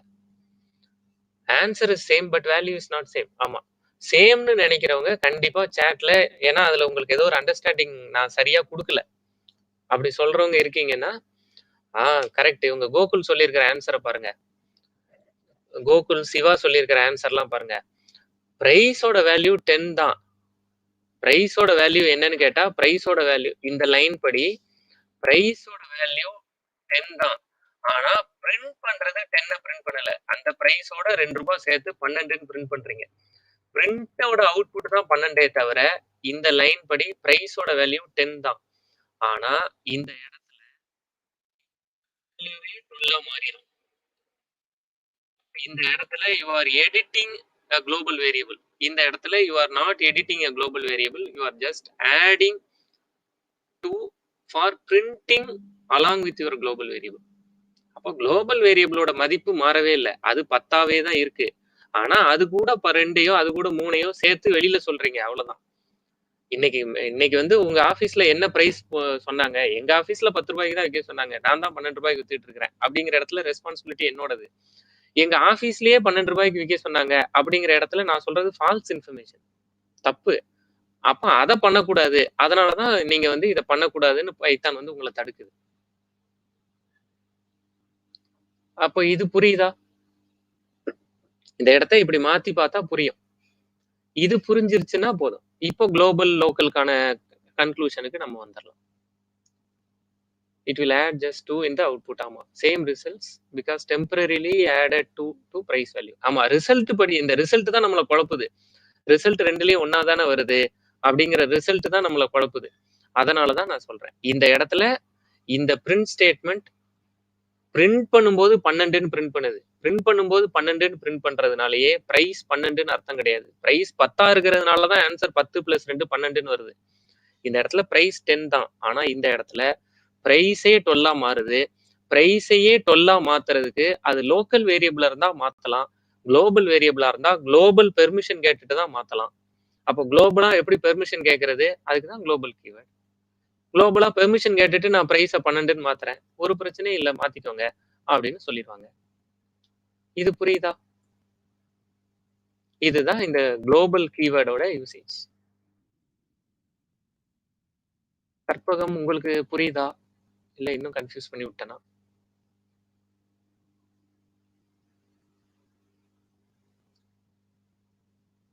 ஓகே, வேற யாராவது புரியாம இருந்தீங்கன்னா ஓகே, புரியாம இருந்தீங்கன்னா கண்டிப்பா அப்டேட் பண்ணிருங்க.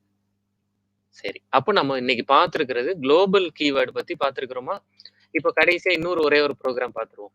இந்த ப்ரோக்ராம் உங்களுக்கு புரியுதா? இது ரொம்ப குட்டி ப்ரோக்ராம். வந்து ரொம்ப குட்டி ப்ரோக்ராம்னு தேடி இதை நெட்ல எடுத்தேன் இந்த ப்ரோக்ராம. இது வந்து ஒரு லோக்கல் வேரியபிள் குளோபல் வேரியபிளுக்கு இந்த அண்டர்ஸ்டாண்டிங் புரியுதா?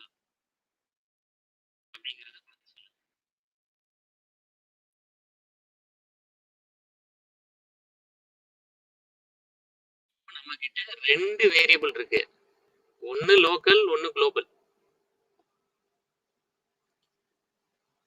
இப்போ இதுல இந்த லைன்ஸே இப்போ லோக்கலோட எக்ஸ் வேல்யூ என்ன, குளோபலோட எக்ஸ் வேல்யூ என்ன, ரெண்டையும் பாருங்க.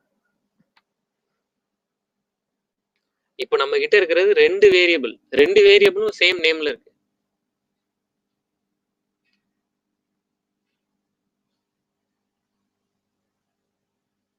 இப்படி இருக்கலாமா? இதுல உங்களுக்கு எனக்கு இந்த ப்ரோக்ராம் புரியல, நீங்க ஏதாவது ஒரு எக்ஸாம்பிள் சொல்லுங்க, எனக்கு இந்த ப்ரோக்ராம் புரியல அப்படின்னு சொல்றவங்க இருந்தா சொல்லுங்க. இதுக்கு ஆன்சர் வந்துரும், ஆனா இப்படி ஆன்சர் வருதுங்க ஆனா எனக்கு புரியல அப்படின்னு சொல்றவங்க யாராவது இருக்கீங்களா?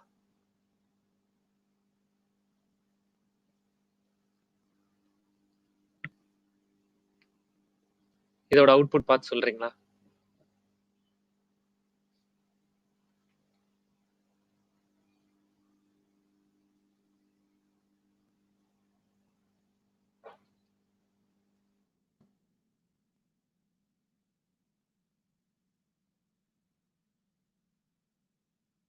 Local value local, global X value 8. இது எப்படிங்கிறது புரியுதா? அவுட்புட் இருக்கு, local value is local. Okay, global value is output வருது. இந்த ஆன்சர் புரியுதா? இப்படி இருக்கலாம், குளோபலாவும் ஒரு வேரியபிளுக்கு அதே நேம், லோக்கலாவும் ஒரு வேரியபிளுக்கு அதே நேம். இப்படி இருக்கலாம், இப்படி தாராளமா இருக்கலாம். எப்படி இருக்கலாம் அப்படிங்கிறத சொல்றேன். நம்ம வந்து இன்னைக்கு வந்து ஏடிஎம் வந்து ஃபில் பண்றாங்க. ஏடிஎம்ல அமௌண்ட் ஃபில் பண்றாங்க. எவ்வளவு ஃபில் பண்றாங்க? ஒரு 10 லட்ச ரூபாய் ஃபில் பண்றாங்க. சரியா? இதுதான் வந்து ஒரு பிரான்ச் ஏடிஎம்ல இருக்கிற மொத்த கேஷ். 10 லட்ச ரூபாய் ஃபில் பண்றாங்க. இப்போ நான் ஏடிஎம் போறேன். நான் வந்து வித்ட்ரா அப்படிங்கிற ஆக்ஷனுக்கு போறேன். சரியா? எனக்கு வந்து வித்ட்ரா அப்படிங்கிற ஆக்ஷன் போகும்போது என்கிட்ட என்ன சொல்றாங்க? நீங்க 20,000 ரூபாய் வரைக்கும் தான் எடுக்க முடியும் அப்படின்னு சொல்றாங்க. சொல்லலாம்ல? இந்த வித்ட்ராங்கிற ஆக்ஷனுக்கு உங்களோட மேக்ஸிமம் லிமிட், அமௌண்ட் லிமிட். இதுல அமௌண்ட்ல டோட்டல் அமௌண்ட் லிமிட் 10 லட்ச ரூபாய். 10 லட்சமான்னு பாத்துக்கோங்க. சரியா? வித்ட்ராங்கிற ஆக்ஷனுக்கு என்னோட அமௌண்ட் லிமிட் ரூ. 20,000. அப்ப அமௌண்ட் லிமிட் எவ்வளவு அப்படின்னு நான் போய் கேட்டேன்னா, கேட்கிற ஆள பொறுத்து. நான் ஒரு பிரான்ச் மேனேஜரா இருக்கேன். பேங்க் மேனேஜரா இருக்கேன். நம்மளோட ஏடிஎம்மோட அமௌண்ட் லிமிட் என்ன அப்படின்னா, என்ட்ட ரூ. 10,00,000 சார் அப்படின்னு சொல்லுவாங்க. நான் ஒரு கஸ்டமரா இருக்கிறேன் அப்படின்னா, என்ட்ட ரூ. 20,000 சொல்லுவாங்க. அப்போ ஒரு ஃபங்ஷனுக்கு லோக்கலா ஒரு வேரியபிளும், குளோபலா ஒரு வேரியபிளும் வச்சுக்கலாம். அது 2மே ஒரே நேம்ல வச்சுக்கிடுறது தப்பு கிடையாது. அப்படிங்கிறது இந்த எக்ஸாம்பிள்ல இருந்து புரியுதா? அதுக்காக தான் இது 2மே ஒரே டேட்டா டைப். அதனால தான் நான் சும்மா வேற வேற டேட்டா டைப்ல இருந்தா உங்களுக்கு கிளியரா புரியும் அப்படிங்கிறதுக்கு தான் ஒண்ண ஸ்ட்ரிங்லயும், ஒண்ண இன்டிஜர்லயும் குடுத்தேன். இது புரியுதா? Okay. Yes, possible because inside function variable or local, outside variable or non-local. So name of variable can be same. ஆமா. அப்போ ஒரு வேரியபிளுக்கு லோக்கல்லையும் குளோபலையும் ஒரே நேம் இருக்கலாம். அது ஒரே வேரியபிள்னு நீங்க நினைச்சீங்கன்னா இந்த இடத்துல குளோபல்னு சேர்க்கணும். ஒரே வேரியபிள் அப்போ அப்போ லோக்கல் இந்த இடத்துல நமக்கு 2 வேரியபிள் இருக்கு. எக்ஸ்ன்னு ஒரு லோக்கல் வேரியபிள் இருக்கு. எக்ஸ்ன்னு ஒரு குளோபல் வேரியபிள் இருக்கு. அப்போ இந்த எக்ஸும் இந்த எக்ஸும் ஒண்ணா வேற வேறயா? அப்படின்னா இப்ப பார்த்து அவுட்புட் பார்த்து புரிஞ்சுக்கிட்டோம் வேற வேறன்னு. சில இடங்கள்ல இந்த எக்ஸையே நான் திரும்ப இங்க யூஸ் பண்ணுவேன்ல. இப்ப மேல பிரைஸ்ல அப்படிதானே யூஸ் பண்ணோம். மேல பிரைஸ்ல இந்த பிரைஸையே தானே உள்ள கொண்டு வந்து யூஸ் பண்றோம். அப்போ நான் இங்க யூஸ் பண்ற பிரைஸும் மேல இருக்கிற பிரைஸும் ஒண்ணுதான் அப்படின்னு சொல்லணும்ல. அதுக்கு தான் இந்த குளோபலா இருக்கிற பிரைஸ தான் நான் லோக்கல்ல எடுத்து ரீயூஸ் பண்றேன். அப்படின்னு சொல்றேன் அப்படின்னா நான் அந்த இடத்துல குளோபல்ங்கிற கீவேர்டு குடுத்துப்பேன். அப்படி இல்ல இது 2ம் வேற வேறன்னு ஃபீல் பண்றேன்னா நான் இப்படி வேற வேற மாதிரி குடுத்துப்பேன். அப்போ இந்த ஃபங்ஷன்ஸ் பத்தி இதுவரைக்கும் நம்ம பேசியிருக்கிறது உங்களுக்கு கிளியரா புரியுதா? After calling local function the variable doesn't change. ஆமாங்க.